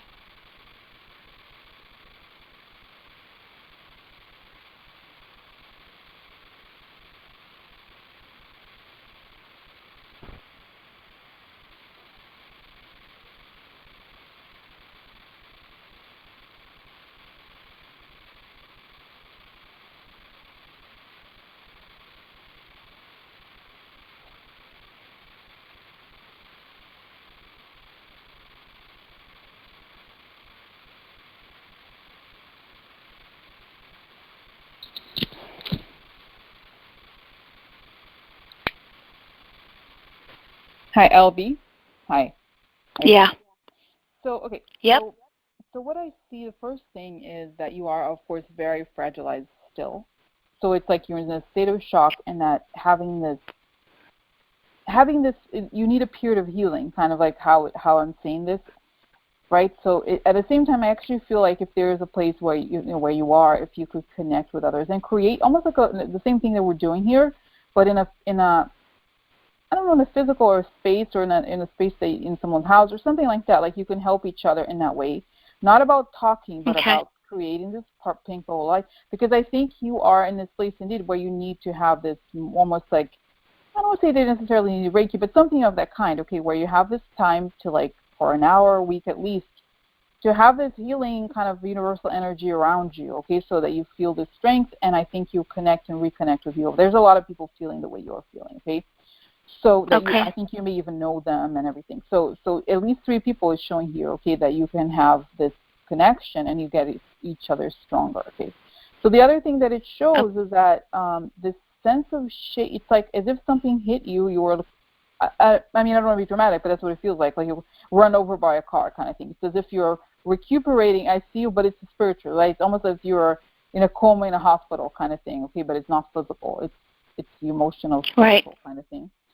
So it just shows that the problem, other than the thing that happened, that the situation as it turned out, is that you feel like when you look back at your life, I also saw this image of you in your 20s or whatever, and you were happy, you knew where you were or what you liked, and that over time that got crushed. And I don't talk about everybody ages, it's not about that necessarily about the age, but is that you got distant from the thing you cared about. And you knew you were not doing something you cared about over the course of your life, but you kind of felt like, oh, it would be too much. The price would be too high to speak up for what I care about or to do what I like. And that eventually, when the whole thing came crashing down for stuff that you had nothing to do with, it was like outside of your control, then you really feel so guilty, and you feel like you blame yourself for everything you've done. If only I had pursued the other thing. If only I had done it. If only now it's over. Now I can't do this. Now I can't do that. So it just shows that the first step, like I said, is this healing group or the having this healing practice. Not about talking. So obviously it helps the therapy, but it has to do with like strengthening your field, your aura in a way, right? Strengthening that so that you heal faster. And at the same time, I feel like it's a weird thing to say, but it's like whatever the idea, whatever the thing you cared about before, you're selling it. Okay, so it's almost like you can reconnect to the thing you cared about and you can sell it. I don't know if it's actually sales, but I think it's something like you really connect to the value and you speak for it and you realize that people like it and that you may have a market or an audience for this thing, whatever it is, okay? So it's just it's a complicated, it's a long story. This is not a story, right? But I think it is. But I just think it's like this sense of like joy. You're not lost from who you were. You are the same person. It's just that you blame yourself for the choices you've made. And it's sort of like it's as if something that was not. It's a little bit like you go through life almost like a somnambulism, or it's like a sleepwalking kind of thing going through the motions. And this was always in the back of your mind, but eventually when you wake up because something hit you, then you're like, oh my God, I did not want to deal with this, and now everything I've done is a huge mistake. Why do I even bother? And it shows that obviously you can't really, if you're in a fragilized state, nothing is going to work. You know what I mean? Like you're going to be like, you go to job interviews and you're like, it's obvious, you're scared, you're nervous. And I think it's just that, it's like this sense of like healing in that way, and at the same time, finding the thing that you are and connecting to it and using it to sell your values in a way. I don't know if that makes sense, but then you feel at ease because you know what you love. This is the one thing that you feel at ease. You know what it is about, and you connect with it. So, does it make sense? Yeah, it's writing. So so it's just that you just kind of have to sell it, right? And I think it's like I don't think it's super. It's not like super. It's not. I think there's ways to do it. Okay. I mean, I don't know how. It's not. We need to get into more specifics, but I feel like it's that. It's like you have to heal yourself and not blame you because it's. So I need to take time to let this unfold. Not just let it unfold, but and to heal. Yeah, but I think the healing is not about talk because a lot of times we have therapy. Sometimes therapy is actually. It's like you're reliving the pain all the time. No, I'm in a therapy program that's not talk at all. It's about it's pragmatic tools to change the neural pathways in my brain. It's called DBT. Yeah, it's new. It's only been around about 15 years. A woman in Seattle created it, and so there's no talking involved. I've done enough of that. So no, and it's a 6-month program. But I don't know. I'm a person who I just don't feel like I'm the person I used to be. Yeah, but I think it's like this, it's like taking the steps of the day-to-day. I feel like I said, having this healing practice maybe in the morning and then kind of like going for walks, like taking, almost like if you were born yesterday, you would look at the world in a different light. You know what I mean? You'd be like, wow, this is amazing. It's sort of like that, like looking again at the world, finding the beauty in everything, again. It's difficult. It's easy to say, right? But I feel like this is part of it. It's like being like it's not like I'd be like Christian reborn. No, but that way, like, oh my God, look at this. I know exactly what you mean. Finding the joy again. Yeah, but not we don't have to do like, oh my God, I have to go see this movie. It has to be a great movie.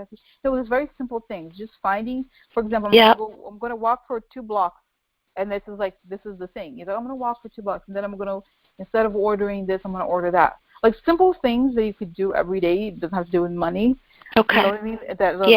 Like I'm going to look to the left instead of looking to the right. Little things. I get it.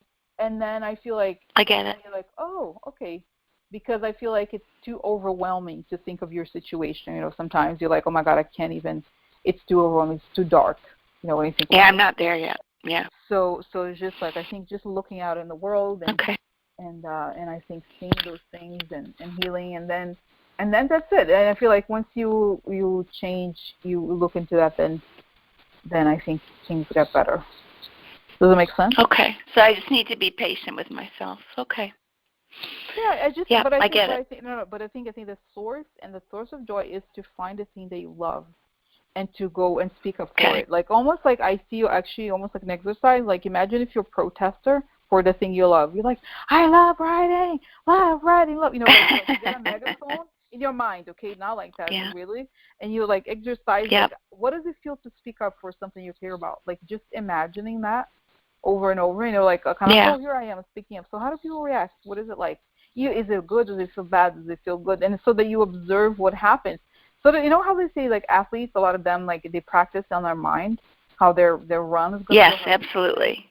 So something like that, like just, oh, I'm going to speak up. What does it look like? Oh, this is how people. And I'm saying it doesn't have to be about like, oh, everybody loves it. Sometimes it's actually negative to project too much positivity, but it's like that. Like, oh, how do people react? Oh, I'm comfortable. I start, and then and once you become familiarized with that, once, right, then I think it's much better. I think it becomes normal, and you. So more envisioning it. I get it. It's just like, I get it. Because sometimes I think we make the mistake of envisioning too much the outcome. Now you envision the process, okay, the everyday process. Right, because because I haven't done the process yet. I need to start there. Yeah. So it's just a process of like every day. If my life changed for the better, what would the process be like of the day-to-day? So, so then it's like just imagining that it's possible, just thinking about it, and just like almost like going on a trip and mentally, okay, of like the new person that you're going to be, what is it like? So So that's that. Okay, got it. Okay. So thank you. Thank you. Okay. So I think that's that. So I'm going to say goodbye, okay, to you. And is everybody? I'm just going to close this. So guys, if there's anybody else who wants to have a conversation, a little question, *6. Otherwise, I'm going to say goodbye. Okay. And that's that. Okay, guys. So that's that. So thank you. You know, if you don't have any questions, there's someone else. Okay. Oh, hello. Hi there, 262. Hello. Hello. Hi, Rosie. Hi. Hi, it's Joan Kinsler. Hi, Joan Kinsler. I just want to say that you've been hilarious, and I really appreciate it. I appreciate your costumes. Thank you. I hope you never change that. Oh, thank you. That means a lot. Thank you. Thanks for the reading. I was just wondering if there's one or two things you could pick up that would help me be happier. I've struggled with that a lot through my life. There's times when I'm happy because I have a good sense of humor, but there's times I can't get off the couch after work if somebody said something horrible. Okay, so Joan, I'm gonna mute you and do the meditation, then I'm gonna bring you back on. Okay. So I'm talking to Joan, and here we are on this beautiful planet of light, and everybody's here together. We're all here with Joan together, and Joan and her relatives from this world and the other world as well. And we're all here in this beautiful circle, and we're gonna have her at the center. We're all holding hands, and we choose to project our arms forward and to project this light onto them. So let's into the center. So let's look at Joan. So here we have Joan. Let's look what's going on with Joan.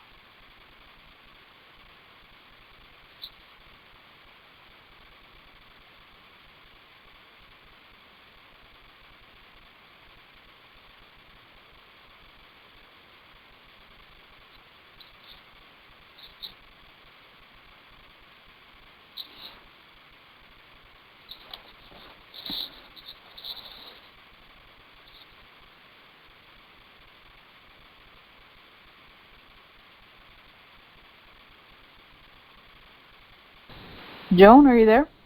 Yep. Okay. So it's interesting because I feel like you have this. There's just people. I feel like there's people from the I guess call it the other world, the spirit world. They're really there for you, grandparents or uncles or something. They're just like they're there. They're kind of funny and what is that? Eccentric. Oh, Rosie, that means so much to me because of your humor, my humor. Yeah, it's like they're eccentric. I don't know. They're just kind of funny. They remind me of a. I don't know if you're familiar with David Hockney. David Hockney paintings from the 70s, early 60s. It was like these people in these pool houses. They were kind of eccentric. I don't know. Just anyway. So and just kind of like they have this funny. Yeah, the one thing my family definitely has is humor.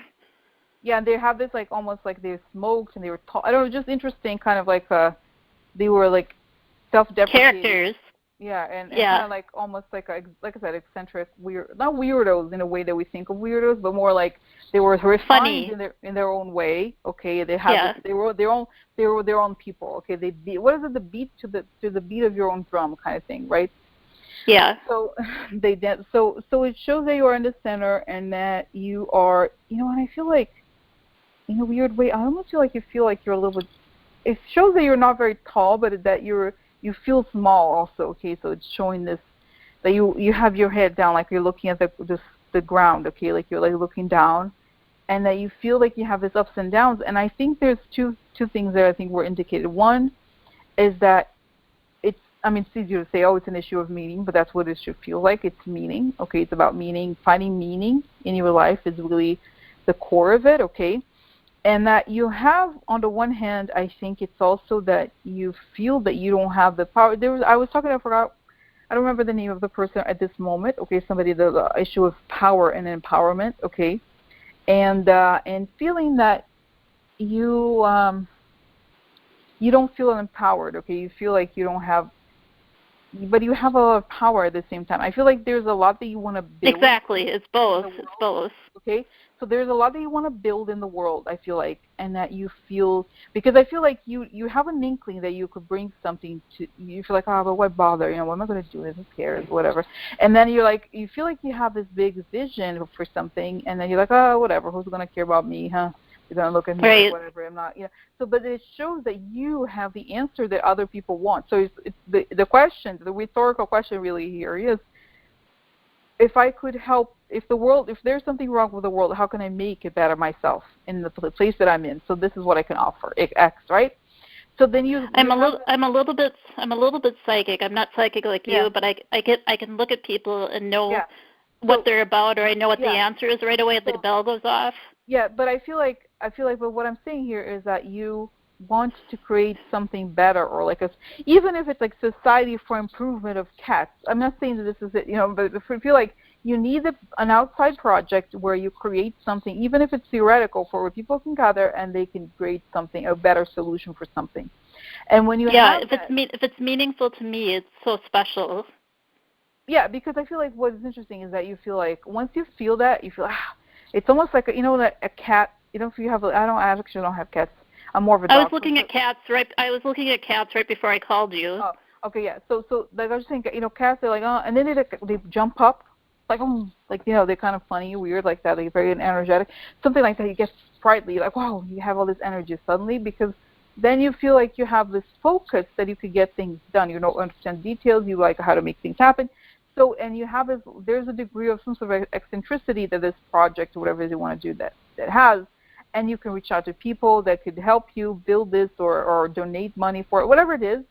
But you just need you need an outside focus, okay? Because I think whatever it is that you're doing now is kind of meh, and you're like, whatever, like it's not, you don't love it or anything, and at the same time you feel like, and I'll tell you, I'll overshare something, that there is a moment I went through I had some dark moments or whatever, and I remember, this is not to say that I love Steve Jobs or anything, but there's a video of Steve Jobs where he says he has this I think he's a television. He says something like, it's all about look at the world, and is there something that you can touch physically? Like you could be the person who creates that thing that people actually need. And I don't mean it to be in the cheap kind of tech kind of way, like cheap talk. But I mean that way. And I remember when I saw that when I was down, I was like, I never could think that. I was like, no, I have no power. There's no way I could do anything. I used to think that, and then I was like, and then I went through different things, whatever, doesn't matter. But I still see something like this with you, where it's like, you're like, okay, now I have to create, what am I going to create? What am I going to bring to the world? Not you like, oh, I'm Joan, I am the CEO of whatever. Not like that way, but in the sense of like, I'm excited about this. I could, even if it's just like, I have a society for cardigans for teenagers or whatever, like you could do something where you collect cardigans.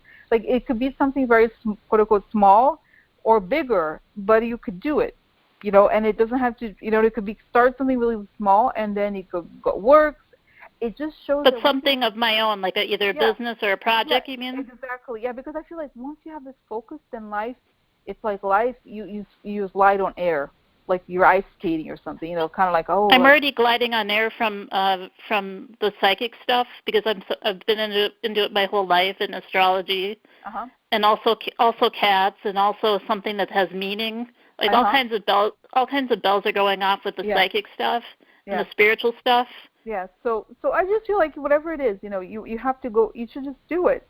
It's easy to say, oh, just do it. No, like that. But you know what I mean? It's sort of like you just start small with something that is doable, whatever it is, and you just do it once, and then you do it again, and then once you find the answer, when you have a bit of an audience or you have a demand for something, and just keep going. And I think the thing that you're doing now it's okay, but it's not bad enough that it's like they drag me down. I'm on the lowest rung, so they don't appreciate me, and they completely ignore me. Yeah, but at the same time, you could be there until your other thing works, and then you could be like, okay, right, So because I feel like actually, once these things start changing for you, then you like have a different, a different vibe. And but I'm not dumb. I'm pretty smart in my own way. I could tell, but I feel like it's also a consequence of how you feel about yourself. It's not just that they don't value you, but you don't value yourself either. You know what I mean? So is there like one best way to start doing that? What's that? Is there one best way to start doing that without going into? Okay, so like I said, for example, you want to do something. Like I was telling, for example, I think it was the person who we spoke to just before you. So she's very depressed, and there's other things. I said, well, look, there's one thing you could do is to gather another person, maybe ideally 3 people, and you all do these meditations with each other in a physical space. So you're going to call a friend and say, 8 o'clock, we're going to meet, and we're going to do this. And it's very simple, that's simple. It's like, okay, I want to do, let's say you want to create a drive to send, I don't know, food for, I'm not saying it could be anything. It could be like a cat-loving society in your community. Whatever it is, you're like, okay, how do I start? At first I get a Facebook page or I get a website or whatever, just have get all the steps, write down the steps, and then do step one, exactly. right? Yeah, but it doesn't have to be because, sometimes I know I suffer from it. I want to do this huge thing. Oh, my God, it's so great. Well, what is the first step? And what can I do? The best question I have is, what can I do with what I have today? Because a lot of times people are like, oh, but I need $100,000, but I need this, I need a rich husband, I need whatever. No, it's like, what do I have today, and what can I do with what I have today? So you're going to start really, really small, even if it's just to entertain yourself, and then once you achieve that, and you go to the next, and then to the next. It's better to have really tiny goals that you accomplish, and then you're going to add up to something else. Does it make sense? Yeah. So you're right. I've been thinking about it all the time. So you know what I mean? So it's just that. I just have a little tiny step. And if you say, oh, no, it doesn't work, that's okay. But the important thing is that you take the first step, and then you take the other step, and then you take the other step. You know what I mean? Did any of my funny relatives say anything funny? No, they're kind of like standing, or they almost looks like a cocktail party, and they have like funny clothes on or something. I don't know. I just go for it, Joan. It's like they're kind of saying you have to accept your weirdness and celebrate it. Have you seen this documentary called Iris? You mean instead of ripping myself down for always being different? Yeah, have you seen this document Iris? Have you seen it? Documentary Iris? No, but do you recommend it? Yeah, it's on Netflix. This woman, she's very eccentric. She's great. She's in her 80s or something like that, and she wears the craziest clothes. And you should watch. I'm not saying that you like her, but this is she's the best person for celebrating. Oh, it sounds like I'd probably like her already, but yeah, Iris. I think you should do a radio talk show or something. I think you should do a comedy thing or a talk show because you're already doing it like this. Yeah, that's right. I mean, yeah, interesting. Don't you think it's kind of like a talk show? Like on the radio, and then you could do your funny stuff. I know what you're saying. Because I was thinking, I was like, oh, I'm enjoying this. It's kind of fun. No, I'm serious. It is. Because you're a natural performer. That's what I'm good at. I know what people are. Interesting. Yeah, but see, this is what I think. I think it's now it's funny because now you're doing it really fun. You do it really fun. But I feel like... Well, I work in psychology. I'm always helping people, and I'm listening to you talk to people, and I talk to people like that at work. So I'm like, what's she going to say to this person with this problem, No, but I feel like, okay, no, honestly, no, but let's talk about you, because there's one person waiting, just so you know, we're going to... Oh, I'm sorry. That's okay. But do you share your sign? Last question. Do you share your sign, or is that too personal? Aries. I'm Aries, but I'm rising. Oh my God! Pisces. I guessed that you were a fire sign. Yeah, I'm rising Pisces, because the rising Pisces, you seem very calm, but in reality, Aries, right? So anyway. So seriously, Joan. So this is it, okay? So start with that. Just do it. Just embrace your weirdness, okay? And then celebrate it, and there's an audience for it, okay? And just focus on it. Okay, and then it's going to grow. I think it could definitely grow. It could be like me, you know what I mean? You have your own little channel, your thing, whatever it is that you do, just keep doing it, Right. So I grew Twitter from nothing to 2,000 people now. Yeah, no, that's good. Okay, but I do have to go because there's somebody waiting, okay? Okay, bye. But, it was nice talking to you, Joan, okay? We'll be in touch. You too. Okay. Bye. Bye. Hello there. You're the last person I have. Hi there. Hello. 660. Are you there? 660 429. No. 660 429. Hello, are you there? 660. You've been waiting for so long. Maybe. Hello, 660. What's up? 660. What's going on? I don't know. So guys, I'm gonna it's 8:29 at 8:30, where I'm gonna end this call. It was really quite interesting. It was fun and different. Okay, so I am going to say goodbye to you, everybody.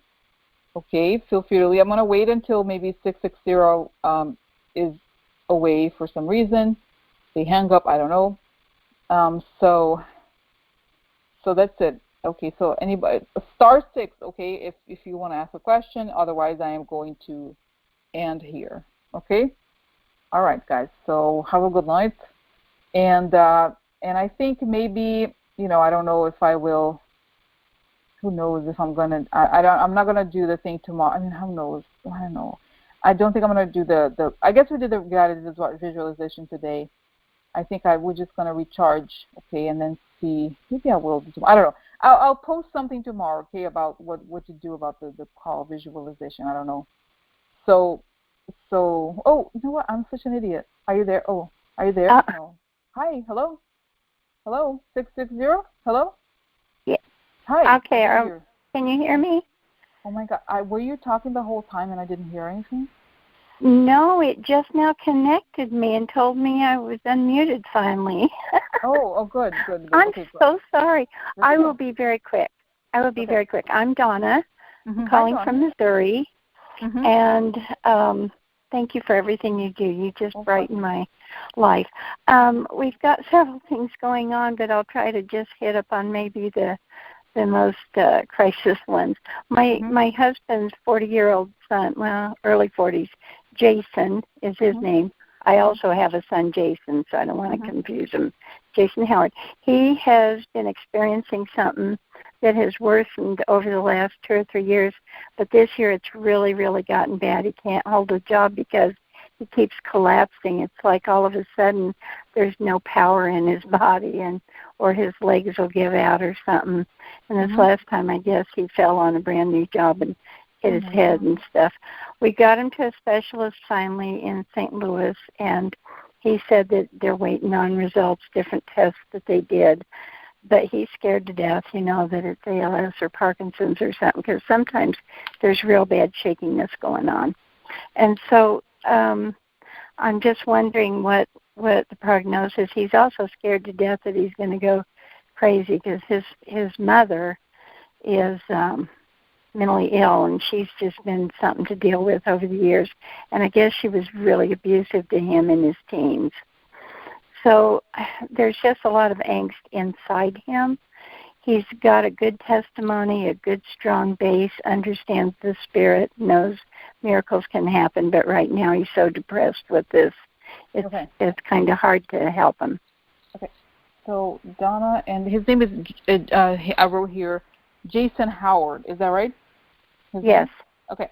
So yes. I'm going to mute you, and then I'm going to do the meditation. I'm going to unmute you after. Okay? Okay. Yes. Okay. So here on this beautiful planet again. Everybody's here. Everybody close to Donna. Everybody close to Jason. Everybody close to me. Everybody who was in this call. Everybody who's be on this call. Everybody together in this beautiful bright light. And we have Jason Howard in the beautiful planet. Let's look what's going on with Jason Howard. We have our arms stretched. We have our palms stretched and open. And we're projecting this light onto him. What's going on with him?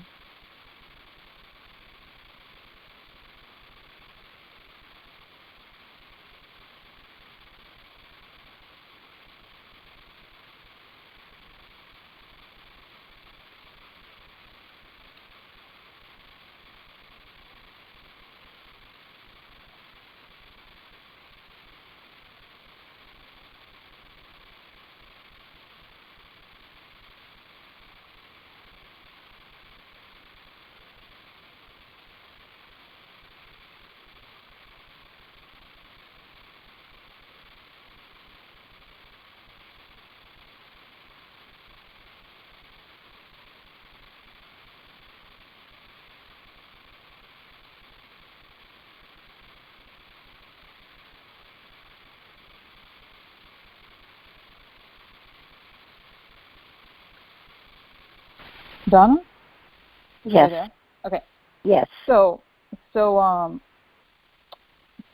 was saying, so it's what I saw here about him, and what he has, is that it's something to do with and I guess I'll share with you. When I was from the age of 3 until the age of 7, I had epilepsy, and it's like you have these blackouts. I had a few times blackouts where I would fall. What is it called?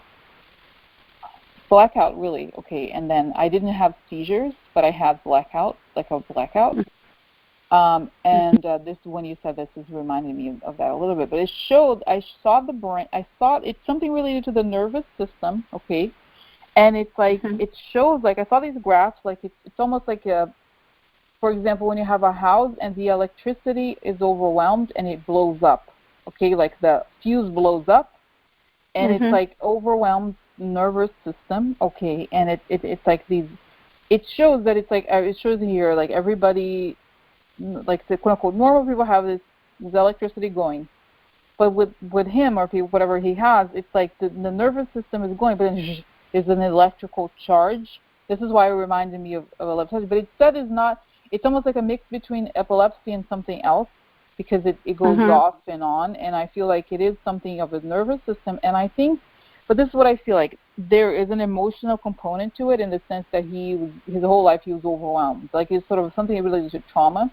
in that way, okay, that he really lives these like dark experiences that he's had, and I think the best way for him, I guess, I'm just thinking here, the best thing at this moment to do, what can he do with what he has, is having these breathing practices for some reason in the morning. I'm not saying he's going to be like a yoga teacher or something, but there's something about controlling and understanding the pattern of his breathing, because breathing indicates stress a lot of times, and I feel like right before he has his things, his heart is beating really fast. It's almost like it triggers. He can almost feel when he's going to have these things. He can't control it, but he can almost feel when it's coming. So it has to do with him understanding and monitoring his own breathing, okay? It's a way for him to come in contact with this part of his brain, I guess you can call it that, okay? So it shows once, okay, let me just ask, is it regenerative or what is it?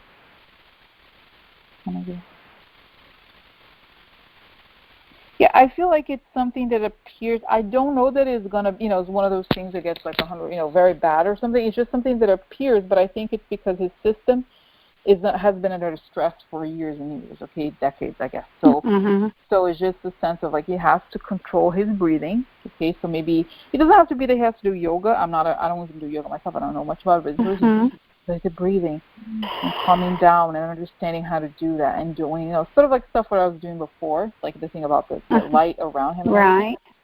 So it's just, that's what it feels like, okay, is that that's the way to go, I think, okay, for him. And I think, like I said, I think they're close to finding what it is. I think it is something about, it's funny, I remember from school when I saw the brain cells, that kind of, I forgot what it's called. There's like the electrical things that, when they can, it's a disconnection. Like even, for example, when you have a drawer, you have to, when you remove it out of place, it's something like that. There's something that it's like a train derails a little bit and then it goes backwards. So it's sort of like something like that. It has to do with strengthening. It's like the system is like, or like, for example, if you have a pan on in the fire thing for a long time, it gets too hot, and it starts burning. Something like that. When it goes above, something that goes above a specific temperature, then it gets worse, over time. And I feel like it's just that, like it's fried. His system is fried, kind of thing. But it's not about rest in the sense that we think of rest, or going on vacation, all that. It's more like learning how to handle his emotion. Not emotional. It's like he's and this is not the moment to have a long discussion about this. But I've done some personal readings where I came to this conclusion, okay, that a lot of people have some diseases, okay, that it's because they keep in specific parts of the body the negative experience or the trauma. Okay, it's located. There's a specific location in the body. So it's like eventually he has to kind of like go over it, all the, in these like dark experiences, so that they're demagnetized. Because once they're magnetized, then they kind of like overcharge the body with too much stress, too many things. So does it make sense? So it's kind of like, that's what I feel like. Very much. Like the breathing. Because you feel is a good start. Like you can look up online how to do breathing exercises, closing his eyes. It doesn't have to be, I don't think it's necessarily about the yoga poses, but I think yoga has a good thing with breathing. And I think then creating, like, just even with what I don't know if he's open to, but the stuff that I did before, with the thing with the light, like imagining this ball of light and imagining it expanding and imagining going inside and projecting. Because a lot of times we have a hard time helping ourselves, self-care, but we can care for others. So he can even imagine if there's a guy just like him in the world, and he can help that guy and that, mentally, right? So he does all these things, and then how helps himself when he does that.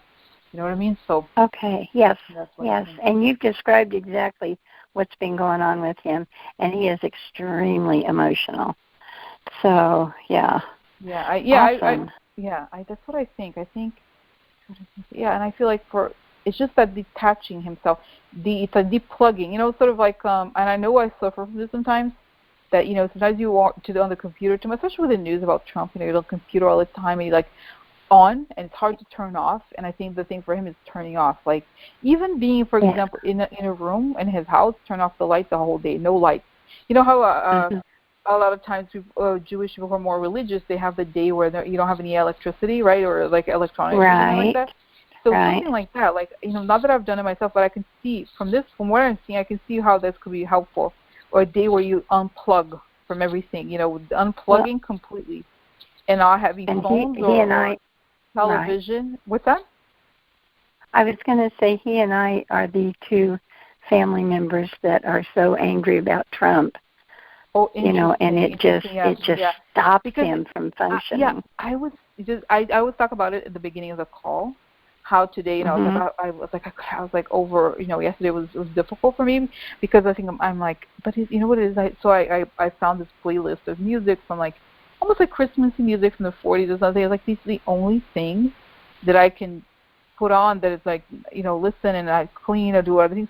Because if I have this thing on, I know it's always going to be bad. There's no way that I'm like, oh, great news. No, it's not.